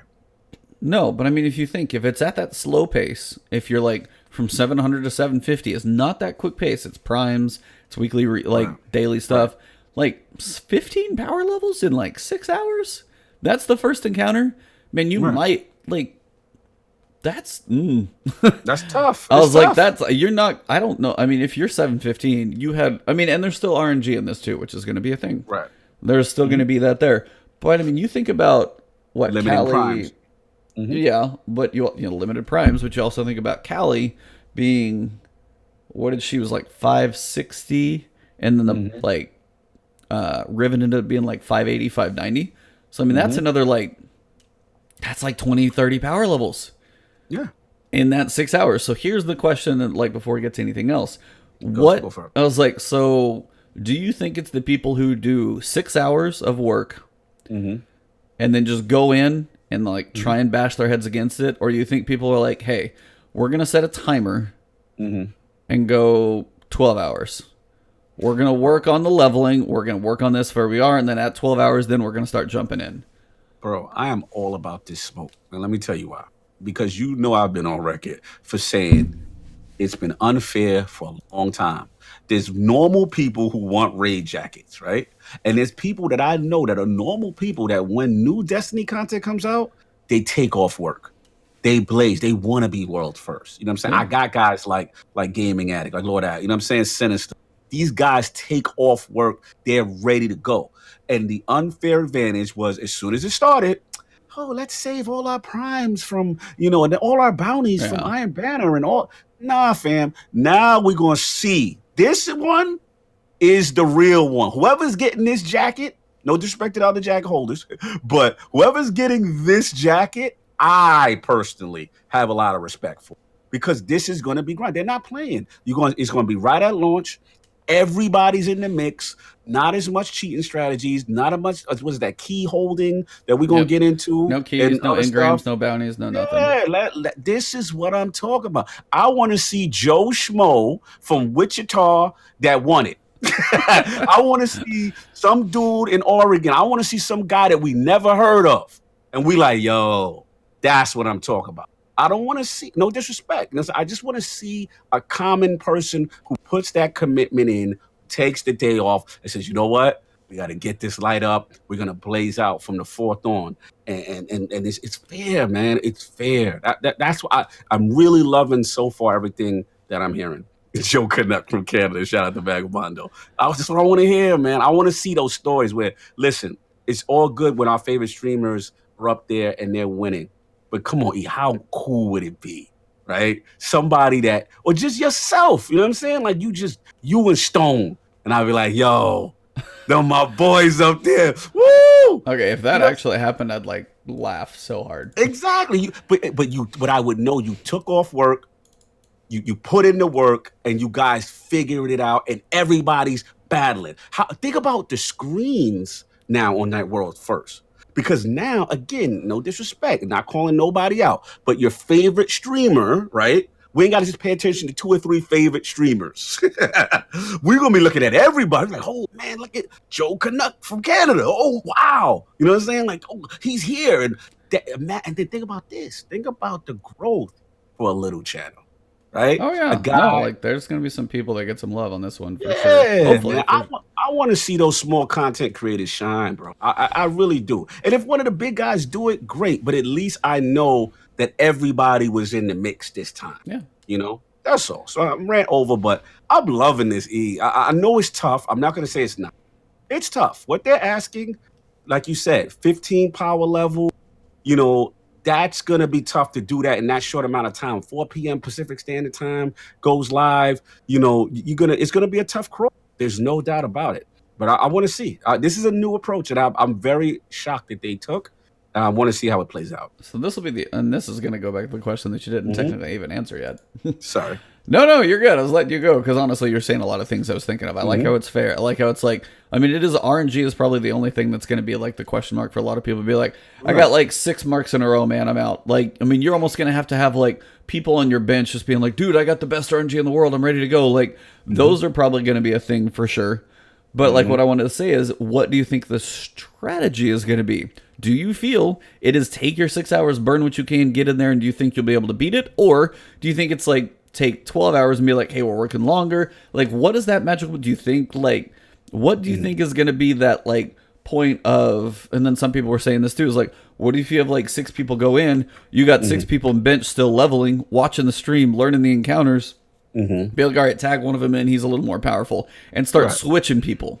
Do you think they're gonna, I mean, do you think they're gonna, do you think that takes away from the world's first if there's like, 12 people involved in this thing or something like that? I actually don't, because I think it becomes more communal. I think it becomes, people looking at strats, more people, you know what I'm saying? And obviously power level is going to be key. But if you got someone who effectively runs strats, I mean, shout out to, I believe that's in Gary and those guys, when everybody was going through the Last Wish controversy of how hard it was initially. Shout out to Frammer, my guy. That's what they were saying. But they had him, by the way, hosting DCP now. By DCP, the way. Yeah, salute to Fran. Congrats to Fran, absolutely. We'll hopefully see him at Guardian Con. Dope. And Aries in chat, by the way. Aries, of course, running the big show over there, doing good things out there in the DCP. Shout out to Aries, sir. Salute to Aries, man. DCP, good people, man. And it's like I said, at the end of the day, it's just like, I understood the argument, but Destin Legary did prove that if the strats work, if you know what to do effectively, yes. I mean, look, DPS is going to be DPS. We know that, right? But if you know what to do effectively and you're able to figure that out, that kind of helps. So, you're going to be tagging in people with power level. You might not, you know what I'm saying? But I don't really worry about this one. I know where you're going with it, but I don't really worry with that aspect, honestly. Like, it's just going to be, everyone's in the same playing field. That's how I look at it. What about you? Are you concerned? No, I'm not concerned, I would say. I'm just honestly wondering what's going to be the way to go. I'm wondering, is it like, do you think if like, say, Glad and Swetsicle and his crew, like they go be like, all right, so, Raid Secrets crew goes in there, They get as much as they can. They get to like, say they get like 710, 711, 709, whatever they get. Then they go into the raid, like 6 hours in, they start bashing their head against the wall. Okay, we get through the first encounter, we're 6 levels below. See the next one, it's like, oh man, it's like 725. Crap, the next one's like 735. They're getting under leveled, but are they going to be the ones who can like power through and just execute? Or is it going to be somebody who, and like if they're bashing their head against the wall, the fight's really tough. Other people are watching people learn the encounters and then taking extra time. That's literally what I do. I was like, take extra time and just keep leveling, keep leveling, and then go be like, all right, so we're going to go like go nuts at like 12 hours or something. Take this time, get a couple hour nap, like take your 6 hours of run, get like 8 hours, sleep for a few, see what the strats are, wake up, and then go. That's I mean, you run risks all the way. You run risk either way. You run risk because you could go on under leveled and be like, crap. Now we showed people what to do. They've been leveling for a while, and they take your strat. Yeah, and then they take the strat and go and move on to the next encounter. Or on the other side is like, hey, you may be the first one to it and be able to do it. But it's like, honestly, my worry. If they bump that level, say they go 715, 725, 735, and you walk in there like 710, 25 power level difference. That's huge. That starts to hit. Yeah. Listen, it may be a situation, we don't get that till Saturday. You know I would love if it was not beaten in 24 hours. Yeah, I don't think so. I would love if that happens. Now, it's like there are people who will lose sleep over it. There are people who are 24 hours and 2 minutes. Hats off to that gentleman. Yeah. To Dado. But man, like I think it would be really cool if actually it was like the key was to wait to level and then go a bit later, so it wasn't that first day like it's done in release day. It would be the first time it didn't happen because it's never not. Let's go back in time.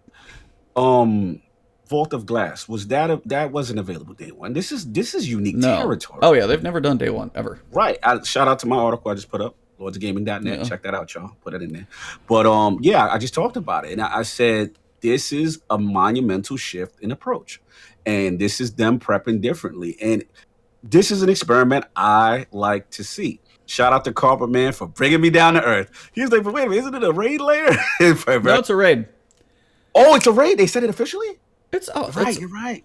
You're right. Everything in this thing has been 6-player raid. Now, question. What did they call Scourge of the Past? They called it a raid. Raid. But again, they said not Crota, not like Last Wish level, but also not Crota. They put it in between. So again, it's raids have different levels. Like Last Wish is ginormous. Aries said Crota's End was day one. Was it? Totally forgot that then. Damn. Yeah, because I'm glad you said that, Aries, because I was shout out to Snell, those shameless plug lords. Now, but anyway, the thing was, I was like, is it the first? And I stayed away from using that verbiage because I wasn't sure. And maybe, Crota, maybe it was. I didn't even think about it. It was immediately available upon the expansion's release. Yep. That's wow. True. Yeah, he's right. Okay.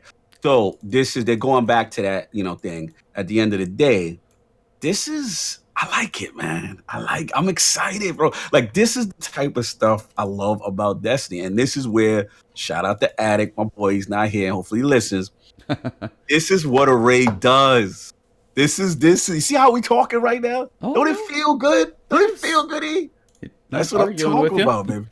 This is beautiful. And I love to see this aspect of strats and everybody getting ready and people complaining and you're looking at other people's screen and you're like, damn, they're here. How did they do this? And it's going to be great. It's going to be glorious, man. The 4th is going to be glorious. Can't wait. It's like, so you log in, you check out your new 6-player match made activity. What is that? Is that going to be worth like the highest boost in gear? Is the new activity in 6 hours going to get tried to figure out so you can get enough of a boost to go jump into the new raid like in the same day? I'm hyped. So this will be interesting, actually. I was going to say, depending on what else comes with this season of Opulence, they are front-loading. The 6-player match made is going to get burned through and figured out fast because that's going to be worth it for drops. The raid is going to get figured out in a couple of days. This is going to be a front-loaded season, I have a bet. Listen. No, I was like, do you think that's right? Do you think it's going to be fairly front-loaded? Okay, so. I don't know. I don't want to comment because remember we got 6-player other activity redacted We had like two other, like maybe two other redacted Two other stuff. redacted. Yeah, we don't know. You know, I don't want to go there. I think that we're gonna see. All I'm gonna say is I don't know what to expect, but I am excited for Opulence. I've always been consistent on Opulence. Always said Opulence. I feel they're gonna be in pocket, and this ends off the deal. You know, the Activision deal. You know what I'm saying? The question becomes after, what do they do? You know what I'm saying? I know we'll get into that a little bit, but because we know September, and I just saw what's coming in October, and oh boy. So yeah, that the question then becomes, what do they do? And we'll get into that. But I'm liking this, man. I'm liking this a lot. This is a nice experiment for them to test out, to see how this approach works and how does the community adjust. Is there what strats, like you said, right? Does everybody apply? Yep. I think that'll be the biggest thing to watch is like what the strategies are. Do people do this? Do they just work on leveling? Do they take like, I mean, what if you just say, hey, let's take 2 more hours and get a few more power? What if it's just like 2 hours that makes it? And there'll be like an interview later on Bungie done. I'd be like, all right, so you guys were the raid team. What was your strategy on day one? So what did you do? And they put the mic in front of their face, like on the TV screen. Be like, okay, so well, what we did, we talked before. We worked for about 6 hours, but we're like, hey, we know it's going to be tough. We saw the level of the encounter. Somebody did jump ahead. It was another 10 levels, so we went ahead and committed. We stuck with it. We leveled for like 3 more hours. Then we jumped in. We jumped on their piggybacks and we jumped off of them and went in and finished it up. Like, oh, dude, like I can see some hilarious stuff in there. So that'll be really, really cool. I'm looking forward to watching for one. I mean, I might be off. I'll give it a shot. But let's go. Let's get that raised. Put your feet in there. Let's go. I was like, I'm trying to remember what. It was Niobe Labs. I was with. I think it was Nim and Blacklink. I was with those for a little bit on Niobe Labs, and we were trying to like figure out the puzzles and the levels and stuff. And it is the feeling of kind of being in that rush, even if you're behind. Just being like, hey, we're trying to go through. Okay, we're on this level. Okay, they figured this one. Okay, we hit that one. Okay, we're like, it's that moment in there. It's really. Let me tell you, bro. There's nothing. I'm very old gamer. I'm an Iron Lord for. I'm gonna tell you right now, in gaming, when a Destiny raid is done right, when you got those Taken King, Last Wish, you know what I'm saying? All the great ones, you know what I'm saying? Like when you have a good raid and everyone's watching it, this world first going there, it is the best cooperative experience in gaming. I stand on that. I'm telling you right now, it is so much fun. To do a raid blind.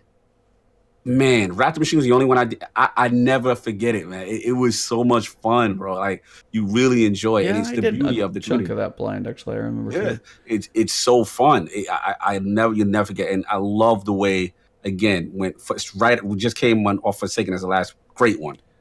So fun to see. I stood up watching. What was it? Was it Redeem? I forgot. Was it? Who was Redeem? Yeah. I mean, that's I watched them boys get it in, man. And you seen like the tears of joy. They were like 18 hours, right? Bro, it's amazing. That's what Bungie does best. That's why I'm so confident in this company, because I know what they're capable of. When they've already met this mountaintop so many times, it's like this. Look what they put in Outbreak Prime. Boom, got the feels right back. I know these boys. They can do it, man. They can do it. So I'm ready. Yeah, kind of hard to top that one for stuff to talk about, but yeah, so that's going to be a very interesting time. Good, put your request days off into work if you need them. Plan ahead, because first couple of days going to be interesting. But yeah, E3 comes directly after that. So we were kind of talking about this offline. Now, you were saying it's like, hey, you were thinking they might hype stuff up for like E3 and things like that. So this is all going to be basically most everything's going to be out there before E3 even goes. They might have a calendar of a couple things coming a week or two later, whether it's the 6-player, like maybe on the next week, something like that during E3. When do you think they talk about whatever is next? When do you think that discussion happens? Do you think they even try during E3? Nah. I think you got to that news cycle strategically. They've placed it before E3 for a reason. Like we talked offline. Sony's not going to be there during this period. Sony has the marketing rights, so they're not going to be there. Activision does not do their own conference, so they're not going to be there. And so this they don't matter anyway. You said it. But at the end of the day, it's like, okay, let's market the hell out of it. This is probably their mentality. They do it that week before. Now as far as your question, as far as the next, right? Yeah, You're like saying this will like be where to go? opulence, Yeah. like right up before late May, last content info. Okay, it drops like June 4th, raid, Mhm. go to E3. Okay, what's now? Right. Right. I think they're still gonna ride the wave. We're still gonna get like end of May. I mean end of look at the calendar right now. So like end of June, they're still gonna be probably drip. You know what I'm saying? Um, as far as talking about the very next, kind of got to do it almost in a 2 month cadence, right? So like And so, July ish? yeah, I say July-ish because you know what? When's Guardian Con? That's the one. July 3rd or July 5th, 6th, 7th, 5th and There you 6th. go. I'll be there a There you couple go. days extra. What good promo? The community's there already. Everyone, we're Well, gonna be out there. you saw on Deej just saying, "Hey, I just got done talking to the Guardian Con people about planning to be there." Now it's like They before they brought Gambit and we knew what it was, mm-hmm. so it's like, do they do a review? Do you think they would really reveal at Guardian Con? I mean, they're private. Nah, they probably not. Let me tell That you, I would just be thought about it. a hell of a win for It the would be a hell Guardian of a Con win for Guardian guys. Con, Yeah, but that'd be a they hell of a probably thing for not. Guardian Con. They'll probably release new content for Opulence because it's still going to be in stride. Because June 4th is when it rocks, right? It Yeah, launches. so you got a So month. then we got a month. So right then after the month, Euphoria is dying down. They're going to drop. I think they're going to drop something opulency during that time period, though. Technical term. Yeah, opulence. You like that, Opulency. right? Yeah. Yeah. So yeah, like I feel they're gonna do something there, like maybe some type of stealth exotic drop, or whatever, or some quest, something like that to do that. I still don't think we hear anything about the next phase. Probably August. I'm going with August. I'm going with Okay. August. What you Yeah. going with? I mean, yeah, late July, August. I was like, it would be late Mhm. July, I would say. I don't think they need to rush. And honestly, at that point, hopefully our wonderful debate and questions will be answered to be like, we'll see what the plan is, and then we'll see how it's received. We'll see if anything in the future is affect. If they'd be like, that'd be really funny. Be like, oh, I got my Comet expansion. They come out and be like, hey, we want to work on D3. It's gonna, and this is like 2020. We want to take work on D3. Be like, I got yours, and then be like, I got mine, and be like, well, apparently we both won. So. I've officially changed course now that I've seen what's going on. So yeah, I was like, in September, we now have the date of September 6th, Monster Hunter Iceborne. So Monster Hunter World Iceborne. It's a big one. Yep. You got Borderlands 3 the next week. So I mean that's both weeks right there. And I'm not saying Monster Hunter is gonna take away as much from Destiny. It but I was like, in it's a damn fun game. Like It's a fun game. I played Big that on community. PlayStation, and like when Iceborne's coming, I wonder if I'll actually play through back on PC again at that point, because it would be kind of a good time. Got that. Have a good one, Havoc. I will catch you Havoc, later, salute, sir. brother. Thank Yep. you, bro. Yeah, listen, man. I mean, And then you were talking about, Borderlands is going to be a force so big. Then Yeah, what you October, just saw. something just announced yesterday, So and I'm not even the biggest. I mean, back in the day, I used to be a Ghost Recon guy, right? But I'm gonna tell y'all right now, PD. I know me and you were going shots, Snaldo, in the chat. Me and him were going back and forth, talking offline about the reveal, and he's division to the death. But I'm gonna tell you right now, I'm gonna give y'all a sneak preview of one of my topics for ILP this Sunday. I saw that trailer. You didn't see the 15-minute one. I am telling y'all right now, Ghost Recon looks phenomenal. Like had low expectations. Wildlands was like, it's okay, it was cool. Me and Sinister played it, a couple other people played it. I hear it it's very was much okay. like have fun and co-op, but that's like it. Yeah, and that's his base. But the thing with all the new things that they're doing, like they're talking like it's very stealth oriented. They're talking survival stuff. It looks graphic engine, whatever they're using, Snowdrop with the third person now. Man, it looks phenomenal. You could jump in vehicles. It's doing things Division's not doing. Then what surprised me, which I told you, was they got raids. I was like, Ghost Recon has a raid? What is going on? So yeah, man. Like, listen, Wildlands definitely was okay to me. It wasn't terrible, but it was okay. But Breakpoint, Ghost Recon Breakpoint looks phenomenal. I encourage you guys watch the gameplay trailer, which is about. I mean the trailer reveal first, which is about maybe 5 minutes, something like that. Then watch the official gameplay, which is like 15 minutes. Then they got my boy. First of all, the story looks good. It looks like they got a consistent story. Well, they got my man John Bernthal. I can't pronounce his last name. Punisher, my boy Punisher from Netflix. Yo, side freed. I don't trust my Ghost Recon either. Watch these trailers, man. It looks phenomenal.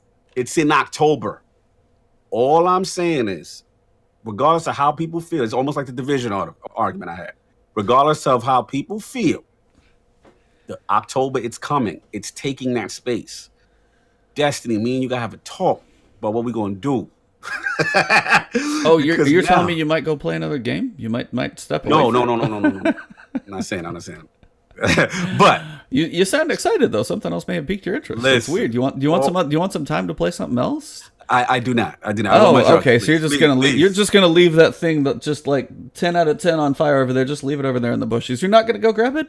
Listen, I'm gonna play Destiny regardless. But here's the thing: from a business standpoint, as long as they get in front of it, if you're gonna bend the knee with pride, bend the knee with honor. You know what I'm saying? Here's the thing: jump out and say, "Hey, with the new structure."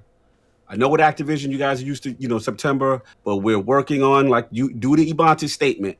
But do the Ibontis statement. Hold on. Let me go ahead and type that one out over here. Here you go. We've got the transcript for you. All right, Luke Smith in front of the camera. Sir Guardians out there in the world, please take pity on us while we take this breather. Go play your other games, get your fill, and then come back and we're going to show you how it's really done. Enjoy. Yes.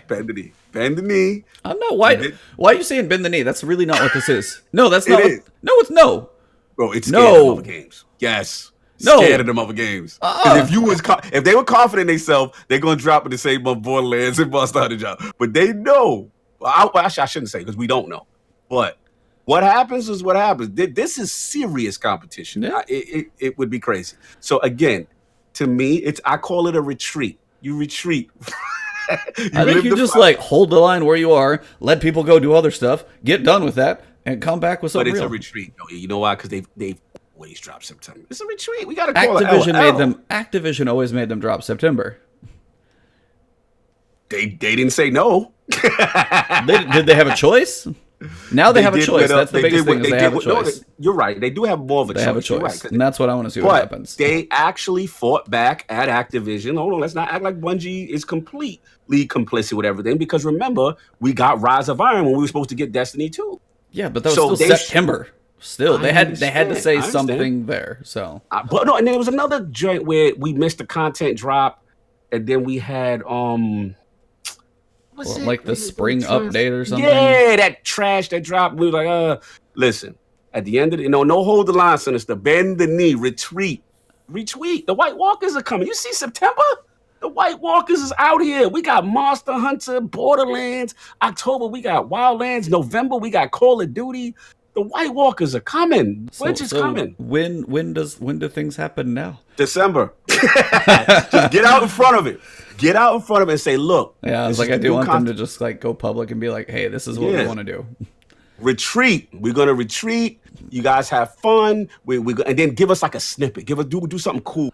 Give like show the Space Doritos doing something blah, right? And everybody's like, oh, Space Doritos coming on something. Woo! Okay, we can hold the line. Go play something else. Then you do your thing, but you gotta get in front of it. Do not say anything. That's the key. They cannot not say it. They have to say something. That's so in July or August, what you're saying is they come out and say the live service will maintain the game until December.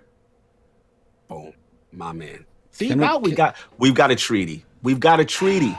Man, I should go back about like 4 weeks, 5 weeks. Don't try to act like you won this.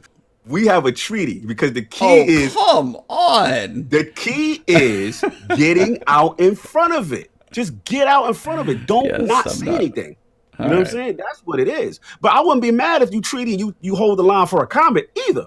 I'm not gonna get upset if I still get a comment. But I understand this time. This is different. I understand. Look at these White Walkers like they breached the walls. The Night King. You don't see him?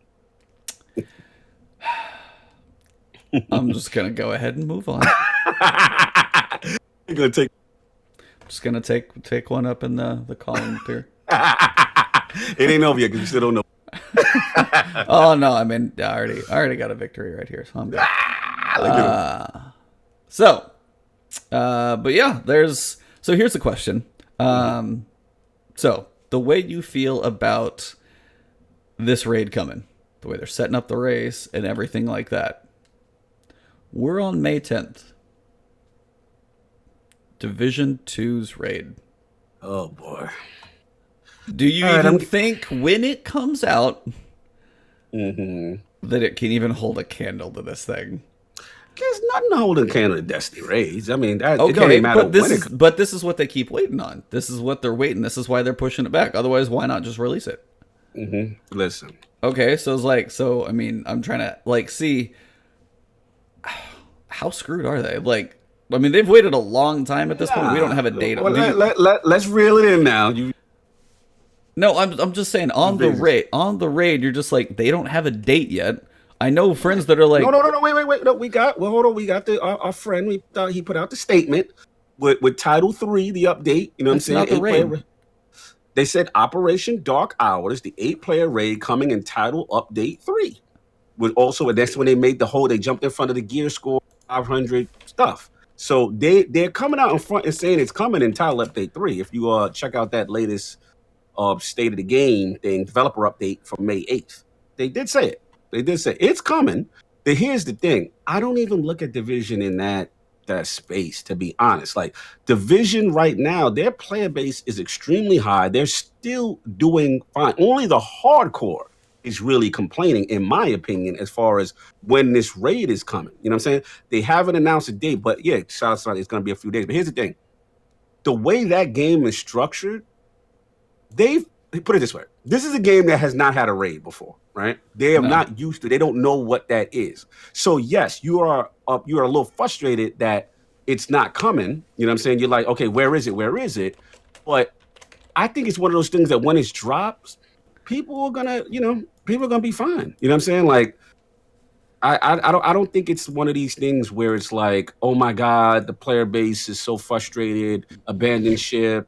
You know, this is not happening. People are regular, normal people. Still, like myself, like people ain't even tier 3.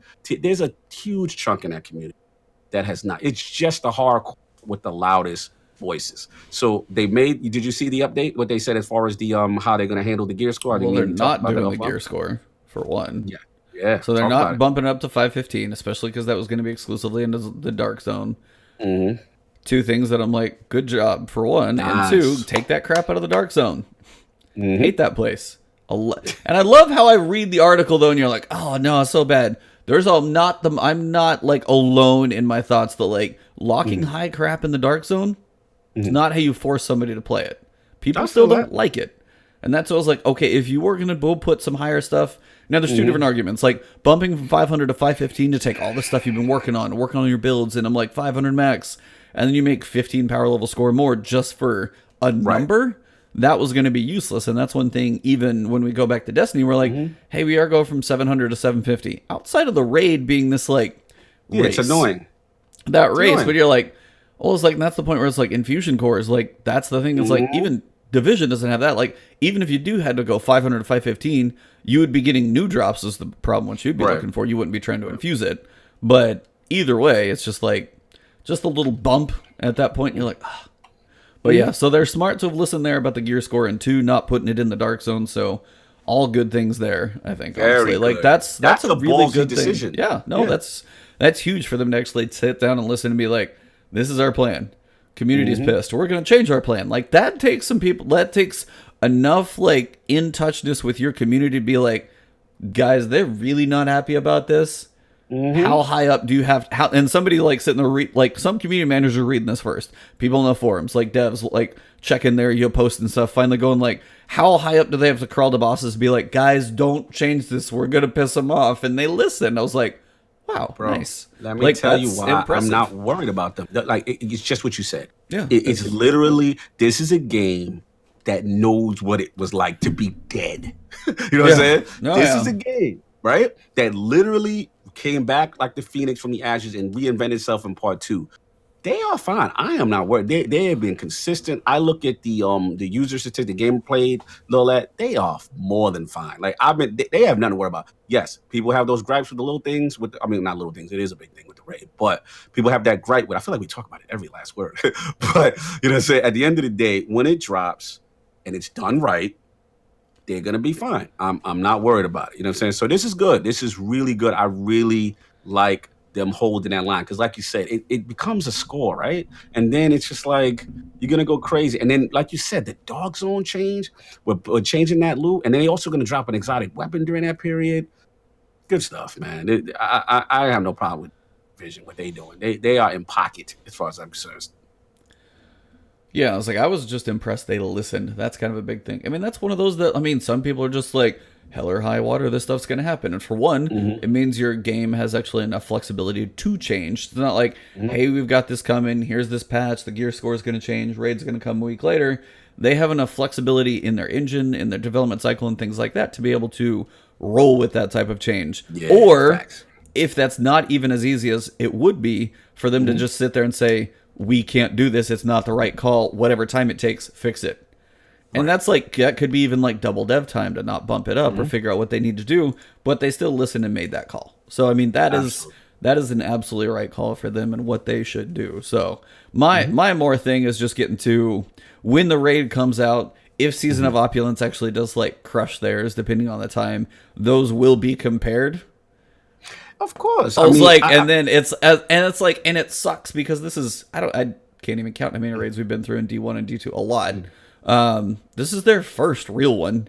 And it's like, and you've always got learning experiences that change from one to another. And sadly, Vault of Glass for Destiny, what was their first raid? Kind of crushed. They did well with that one. Like, people still love that one. So it's like, I will just be curious to watch how that one rolls. I don't know what to expect. Here's the thing. I think we have to be careful. I noticed where you're going with it, and I understand the thought process. But we have to be careful with comparing Division's raid to a Destiny raid, only in the sense that I don't think raid is a core part of their experience. This is something that they are trying, that they're going to see what happens, right? You know, put it this way. If the Division raid is average to below average, I still don't think it destroys their community, so to speak. I think it would be one of those things like, okay, we'll take feedback. You guys don't like this. We want that. And then they'll do whatever. Like, I don't even look at that. Like, it's not no comparison. To me, it's not. I hate to be disrespectful to Division fans. I really don't. Right? There's nothing outside of, space monsters dropping down into the, I'm like, what's really going to happen in Division raid that you're going to be like, oh my God. Like, you know what I'm saying? Like, it's fun. It could be fun. It could be enjoyable. Y'all can clear rooms and breach and do it up. It's just a different space. And there's nothing going to compare to a world's first when we see an opulence. Or standing up in that giant final room. Like, look at my shirt, bro. I got 2 raids on my shirt. You know what I'm saying? Like, these are iconic moments. Like, you remember when you fought this guy, right? With the sword. And you were like, oh my God, get the sword. And, one person had the heroic moment. And you remember when you fought this guy. Yeah. Remember I was the damn runner. I always was the runner. Like, I don't even, it's like, you guys play on the kiddie playground over there. What y'all doing is cute. You know what I'm saying? As far as trying to get where we at. But what we do is what we do. We're the raid guys. We know what this is. Now, what they do is say, okay, you guys are the raid guys. But guess what? We got the best balance. We got the most modes. We got mid-max. We got hardcore sensibilities that you guys don't have. You see what I'm saying? So to me, it's like they're playing in their space and they're just battling for player base on here and there. But let's be honest, Vision is still up here.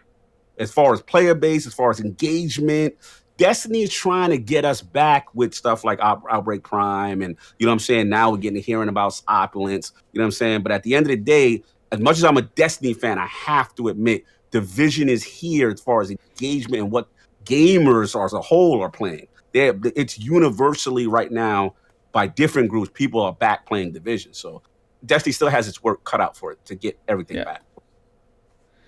No, yeah, and that's why I wanted to kind of bring this topic up, is because you've got two different communities, many that overlap, like many people that cross that Venn diagram that sit in the middle, and you've got people playing both, and it's just kind of a point to where it'll be interesting to see, like, some of the people that cover both, see what they say about each one as they come out, and just kind of follow the next. The next month should be interesting Yeah, absolutely. Hold on, because let me we've get got SNL.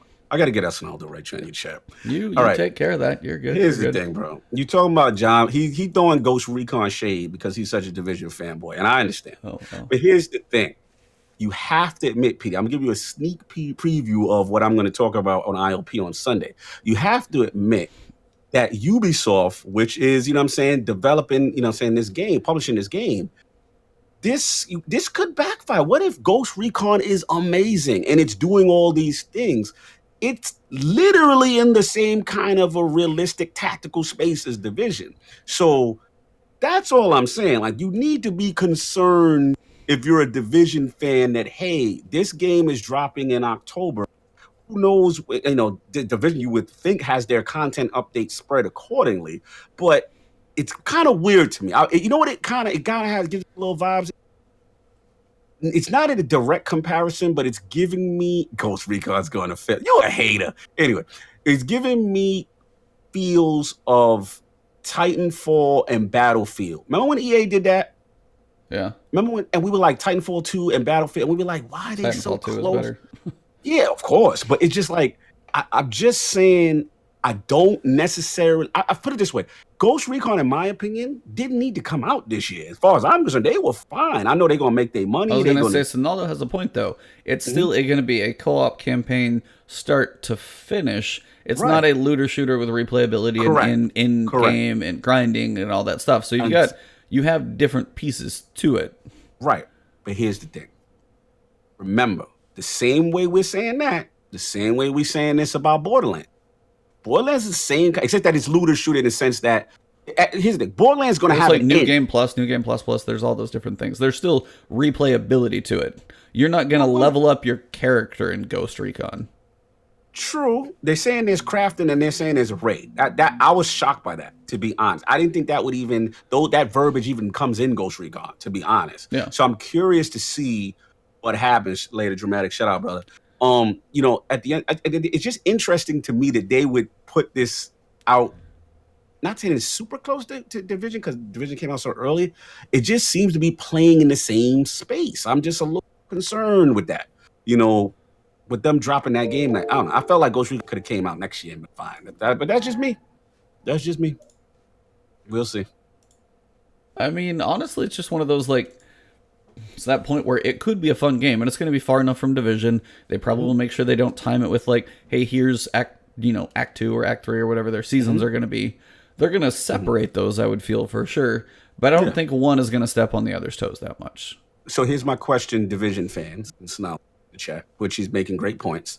You know what I'm saying? Shout out to Sinister. He loves all those time playing. There's people that love these games. Yeah. I was like, when does Division then drop their roadmap? Like, what's the roadmap for their expansion, right? Like, when do they drop it? Because right now we're coming up on, May, June. When's the next big title update, right? You got to be cognizant of everything that's coming. We're talking about Destiny.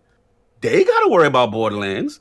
They got to worry about Monster Hunter. They got to worry about, Ghost Recon, Call of Duty. Where do they fit now? September? Are they going to drop out a content thing in September? Or are they going to drop out? They would probably do theirs like mid-July.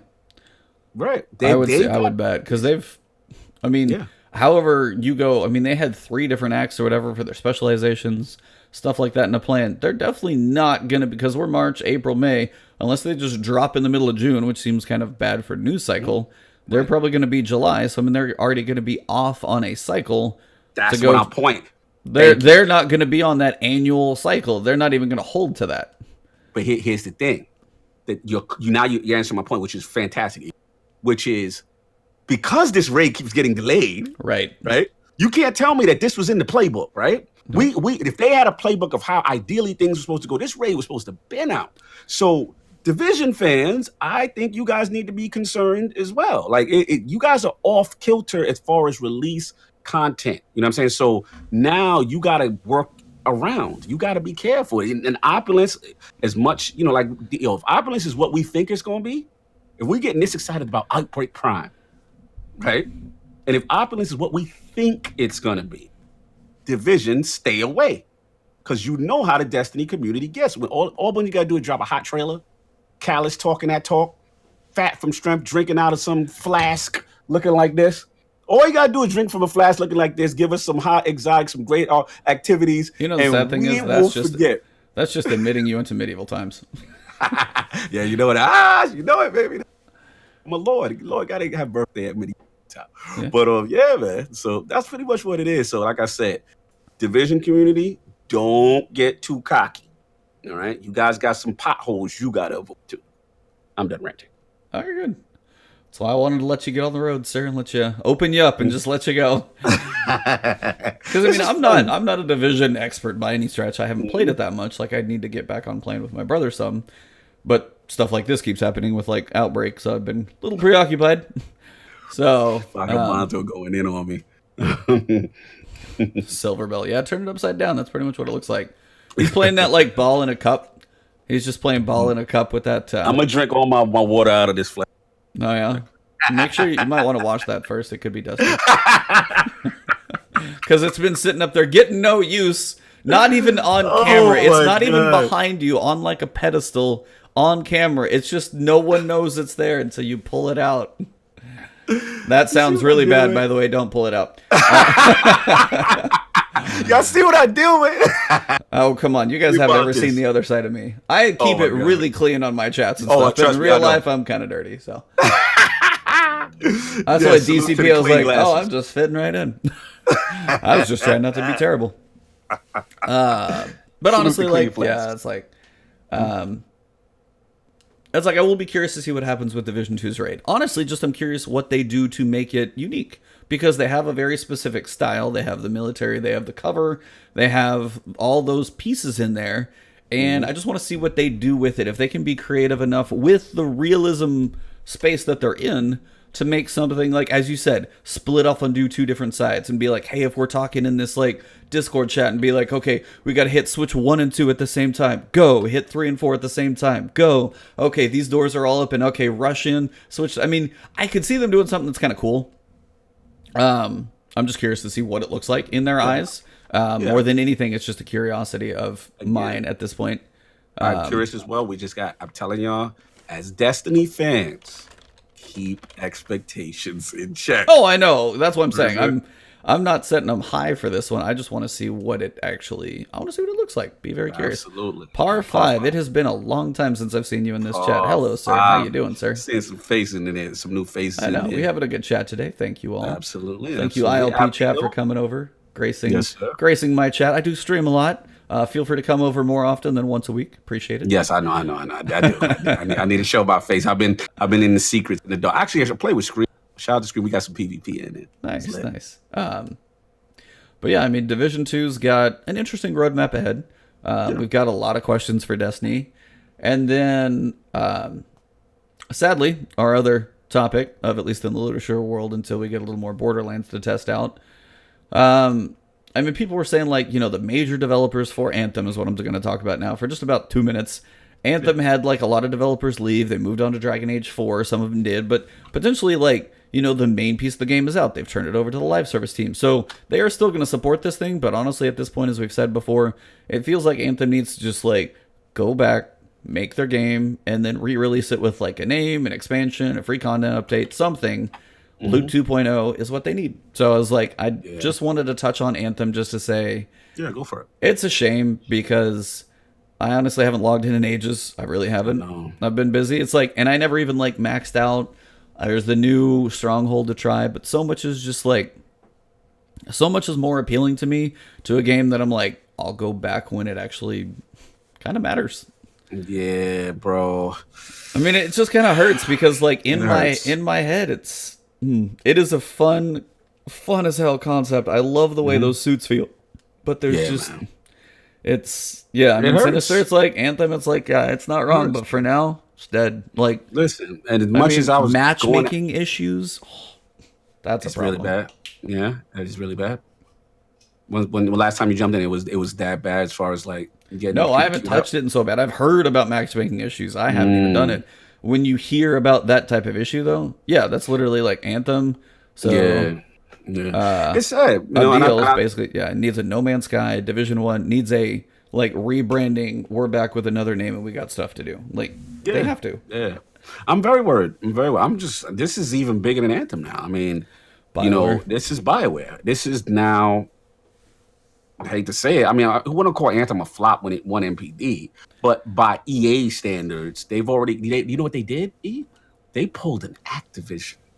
Remember when Activision tried to talk slick to Bungie and was like, Forsaken did not meet our expectations. It was not up to snuff. Remember that? Now you need your goblet. What are you doing? They pulled that, man. They pulled that. And they literally just got on that earnings saying they threw Anthem all the way under the bus. Mhm. So at the end of the day, Vagabondo, don't get too excited about Dragon Age 4. I've got some behind the scene things I'm hearing that I do not like. I cannot disclose just yet, but put it this way. There's one thing that everyone has saw that did say that's public sphere. And they were just like, somebody said it's Anthem with dragons. No. No, fam. So I love Dragon's Age Inquisition. This might not be the same BioWare that we're used to. And the problem right now is this is now flop number 2, according to EA. Not saying it's a financial flop, but according to EA. Well, you had Andromeda in this. Andromeda. Horror. Remember the phrases doing all? Shout out. Remember that? That was that. It was Andromeda was a meme. Let's be very, real about it. It was a meme. People were the exact. Yeah, remember the eyes were doing all that. Yeah, just like E's eyes were doing all that. Remember, she's like, my face is tired. Remember, that was Andromeda at launch. Yes. So that State Free. We ain't gonna do that. We ain't gonna disrespect Inquisition. Inquisition was really good. Won Game of the Year that year. And I've heard. I know I've never played it, but I have heard other people actually say like Inquisition was like Game of the Year, but they're like, did it really need to be though? I've heard people say that, so like, I have no idea. I'm literally just saying other things I've heard, so it's like I don't have a point of reference at all. Inquisition was fantastic. Okay, all right, we ain't gonna do that. But at the end of the day, I'm just saying, said Fred's not alone. No, I agree. I mean, maybe some people there is some chirps, but it was overall recognized as a game, and it won the Game Awards Game of the Year. But we know it is what it is. Some people didn't like it. I get it. Maybe the hardcore Dragon Age guys, and if they're comparing series, fine. But the masses enjoyed the game. Anyway, 2 flops in a row. And now on to Dragon's Age 4. And here's the real thing. When people say we're going to still support the game, this is the live team now of people we don't know working on Anthem. We got to be realistic. You know what I'm saying? What's really going to happen. So I'm still hoping they have that. I just need, like Abadil said, they need a No Man's Sky type moment. Take a couple months. Really grind out. They've had a good update recently with doing stuff, not having to go to Fort Tarsis. You know what I'm saying? We need more story content added. We need some cataclysms. We need all that going on. And you just hope this thing turns around because like he said, still nothing to this day beats jumping in that javelin and just taking off, right? Oh, man, dude, it felt so good the first time you... And it's like they nailed that so well in whatever. It was a short window. Flying was in and out and all that stuff. And it was like all of a sudden you're just like, how does this feel so good? It just felt natural. It's like, it was like, for me, I was on PC. So it was like space to jump, space to fly. And I was just like, and I was like, damn it, that feels awesome. Like, they had their weight, like the Interceptor's melee jumping around, being absolutely ninja crazy, which is probably one of the reasons I even had more fun because I wasn't as gun based. Which is one of the reasons I think I probably even enjoyed it more than some, because I wasn't as gun dependent. Yes. You're more ability dependent. Yeah, it was abilities, and it was jumping in and moving all around. It felt absolutely crazy. I thought it was going to make my stream throw up from motion sickness. Like, I mean, that part was fun, but like, yeah, there just wasn't. It was very, very shallow of a game. Like the surface, the framework was there. Yeah. But they basically just put the frame up for a house, and like, cool. The mechanics of how you move around are there. Awesome. What else you got? Yeah. And it was, and that's, they just need to go build a game now. They got to build a game again. Just like you said, my moment is literally taking off, flying, doing my turn, whatever, and then hover, stationary shoot, ability. You know what I'm saying? Yeah. Come down, melee. Like just that basic gameplay mechanic was amazing to me. So, yeah, you just hope that they really can just dig deep keep pushing, reinvent itself, and come back reborn. And honestly, I think next generation consoles would be the way to do it because I played it on console. It's just too ambitious a game for current Yeah, it's a with the lot CPUs to that ask. yeah, it's the CPUs that's out on console right now. But the next generation PlayStation, next generation Xbox, they're using a Navi. They're going to use the better GPUs. We're going to CPUs are the see. big one, like the big 8 cores. Whoo, yes, Give me man. that Zen 7 2 nanometers. like that. Supposedly, Yeah. what's going to go in PS5, and probably, I mean, both are AMD. hmm It's like, what's probably going in both of those, whatever level for Xbox for both of them, especially the upper one. It's not even out yet. It's not even Facts. out for Not me. I even out, can't go buy it and put it in bro. my system yet, dude. Like, that's kind of impressive to a point that I feel like they're not going to be as far behind. I feel like when the consoles have come out, at least this one, I it was agree. fairly far behind hmm when it But this launched. time, Yeah, it's yeah. like it feels like it's going to be now graphics if it's Navi, which is not going to be. hmm I forget what's called after that. I can't remember, but Navi is going to be. There's one beyond Navi for AMD. I mean, Navi's not out and it's supposed to launch, but I feel like there's one beyond it. But it's like mm relatively current stuff now, which is going to give them. And again, that's the big difference too. Is like, I mean, whatever you hear, when you take a system like a computer, you still got to run an operating system. You still got to run all this other stuff. Dedicated gaming systems with similar specs are going to be able to knock like a different level of stuff out. That's why, and that's why you learn efficiency. They learn how to use the systems. That's why The Last of Us on PS4. PS3, The Last of Yeah. Us on PS3 looked Oh yeah. freaking amazing, and you're like, Absolutely. how the hell did you pull that out How of do you that do that? system? Exactly. And then it's like, okay, so it's like they're getting to a point where you put like my hardware in a dedicated gaming rig. It's like, holy crap! Like it's Exactly. Then you talk about customization. You're talking about dedicated customization optimization on a console level, which will be, like I said, these newer CPUs, GPUs that are going to be. It's going to be right there with the PC space, and they're talking ray tracing. We don't know if it's going to be on a hardware level. hard. That would Yeah, be asking a lot, but whatever, even the implementation of it, you know what I mean. Next generation consoles are going to be fine, and to me, Anthem reborn in that space with some type of huge, content, No Man's Sky type of content update or Division type, it could could really yeah, rebirth kind of nice, and I would like to see that. That's what I would love in a perfect world. Love to see that. yeah. No, for sure. Lots of stuff. So Yeah, man. I mean, There's as a the nice one. future of gaming goes, it continues to be bright, and it's a good place to hmm be a gamer, have fun. There was a question on Twitter though, and I'll read you hmm my answer because I doubt you actually saw it. hmm So I wanted to ask a random question. Say you had like whatever reason, I don't want to throw anything bad out in the universe, but you could sit and just play games. You either want another playthrough through them, or you want to finish them because you haven't. Take like a couple months. What would you just like? And this is just where we'll wrap this thing up. Just out of curiosity, like old games you missed, games you want to play through again. Just give me a list of stuff that you're like, if I had time, no obligations, no way of work, trying to keep up with Destiny and trying to do anything of that or the other. What's your backlog or your replay log that you'd be like, what's some stuff I want to hit or I haven't ever?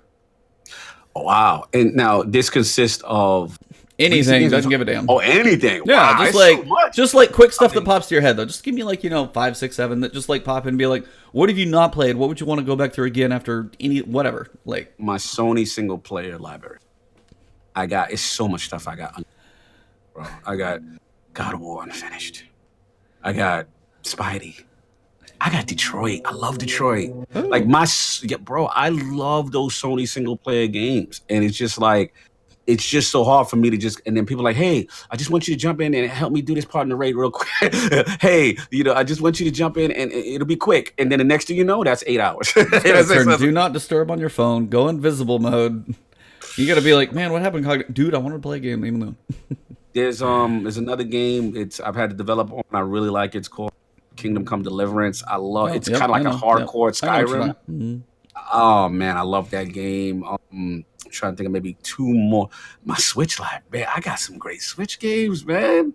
Some really good Switch games I want to get to. There's this game called The Messenger, like 2D platform Metroidvania kind of stuff. I love Metroidvania kind of stuff. Nice. And probably the last one, actually, with what you call it dropping on Xbox. I mean, obviously, with what you call with it kind of make me want to play Wildlands or give it a. That ain't what play the Splinter Cell. I'm a huge Splinter Cell fan. They had like a DLC component to that, and get that in. And Snaldo's giving me crap. Yeah, of course, Division. I want to be able to still rock Conjunction on the same level. Destiny. It's so much, man. It is really so much. That's the problem with loving looter shooters. It's a selfish relationship. It's just selfish, man. That's all your time. Yeah. What about you? What do you got? My list was I never finished Horizon Zero Dawn. Never finished Breath of the Wild. Oh, Breath of the Wild. There's another one. See, I'm like, it's going. I did make it a good way through Odyssey, actually. I did play that pretty solid. After playing Sekiro, I'm going to play Bloodborne again. Now, I'm going to get crap for this forever, and I still have to do it at some point. Mass Effect 1 through 3, it's still got to happen. You've never done it. Never touched them. Ever. So I've never been really that spoiled on it either. So I'm like, basically, Mass Effect 1 probably didn't age as well. I know it didn't age well, but I heard like there are ups and downs to 1 and 2 both. So yeah, no, 2. We're not gonna slay. Whoever told you that gave you misinformation on 2. Well, no, like not ups and downs. Like there were different things. Like some people like either combat or abilities in 1. Oh and yeah, some things and changed. Like there were like just differences between the two that some were, as I said, like liked and disliked less more. But for me, at some point, the one that I still want to do that I haven't done, and it's kind of a fear of nostalgia of not touching it, is Chrono Trigger. Well, that's your baby right there. That is my baby, and I'm afraid to go play. I want to play it again, and I've only heard it. Like it's still on everybody's lists. Like it's still there. Speaking of babies and Super Metroid, I would love to play that again too. Yeah, what did you joke that Final Fantasy VII trailer? Yeah, I was gonna say I saw the Final Fantasy VII. I'll play that because that is reimagined. Because that looks like the 15 engine with 7, basically, is what they finally had to do. 7 is, Yeah, it's crazy, man. Salute Vagabondo. Thank you. Yup, says, all right, Kuchinami with Mass Effect 1. Yeah, man, bro. Amazing game. So many good games to dive back into.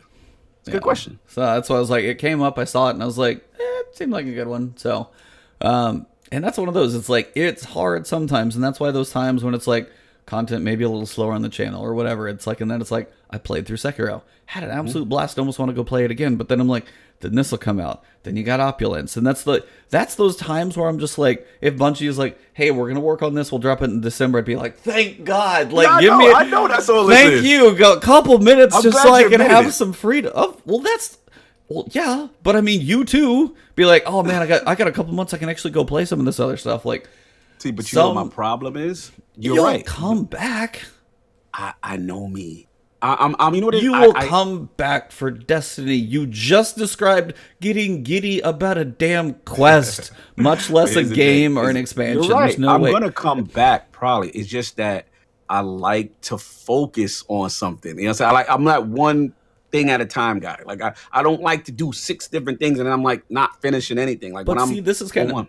But I was like, this is why I was like, it is good to focus on something, but the break, the departure, the change of pace sometimes makes your thing that you love that much. When you take that separation, when you clear your headspace of whatever was there and you step back in and you pull a trigger for the first time again in Destiny, it does make it feel that much better.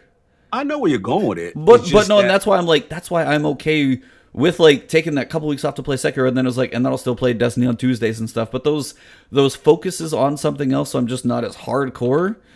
Right. Have been nice to just refresh and be like, it was perfect. Like played Sekiro, been doing a little maintenance, worked on a couple, and then this thing came out. I was like, oh, here goes me grinding another solo thing again. So it's like it's a nice like influx at that point. But it's like for me, it's I enjoy the separation. Something like Chrono Trigger's not even like the same game. Even it's just like, let's just go see how this feels in the memories and see if it holds up. I get it. I get it. We just got a different approach with it. Yeah. It's just more like when I play Destiny or I play that looter shooter that I like, especially Destiny, it's one of those things that there is no gunplay that compares to me. Like when I get and that's why I don't go play a lot of other shooters. That's why it's hard. That's why it's almost going to be hard. Depending, I know people said Borderlands 3 was crispier in the shooting. But if it's not like, it's not gonna probably be Bungie shooting, land. It's Exactly. That's And why that's I don't want to be disrespectful to anybody who loves, like you said, it's lit. I know it. It's the same thing we about raids, right? And I'm like, yeah, Division's gonna come out with a raid, and I'm like, it's cute. right. But that's You one know of what those I'm saying? things Like, we and that's the thing we do know as well. But sometimes those breaks, when Bungie needs time to make something, it's okay to go be like, hey, here's this thing, because when it does come back, it still knocks it out of the park. So it's like it makes you just be like, yeah, they're still one of, and it makes you almost solidify them more when you take a separation. You go play Destiny or Division, you work on your leveling up, and then you come back to Destiny, and you're like, one quest gets me this excited. Damn it, Bungie, you're still like one of the best. So it's like it's really cool what Bungie is capable of doing with just the video marketing. Whoever does those, just freaking clutch. oh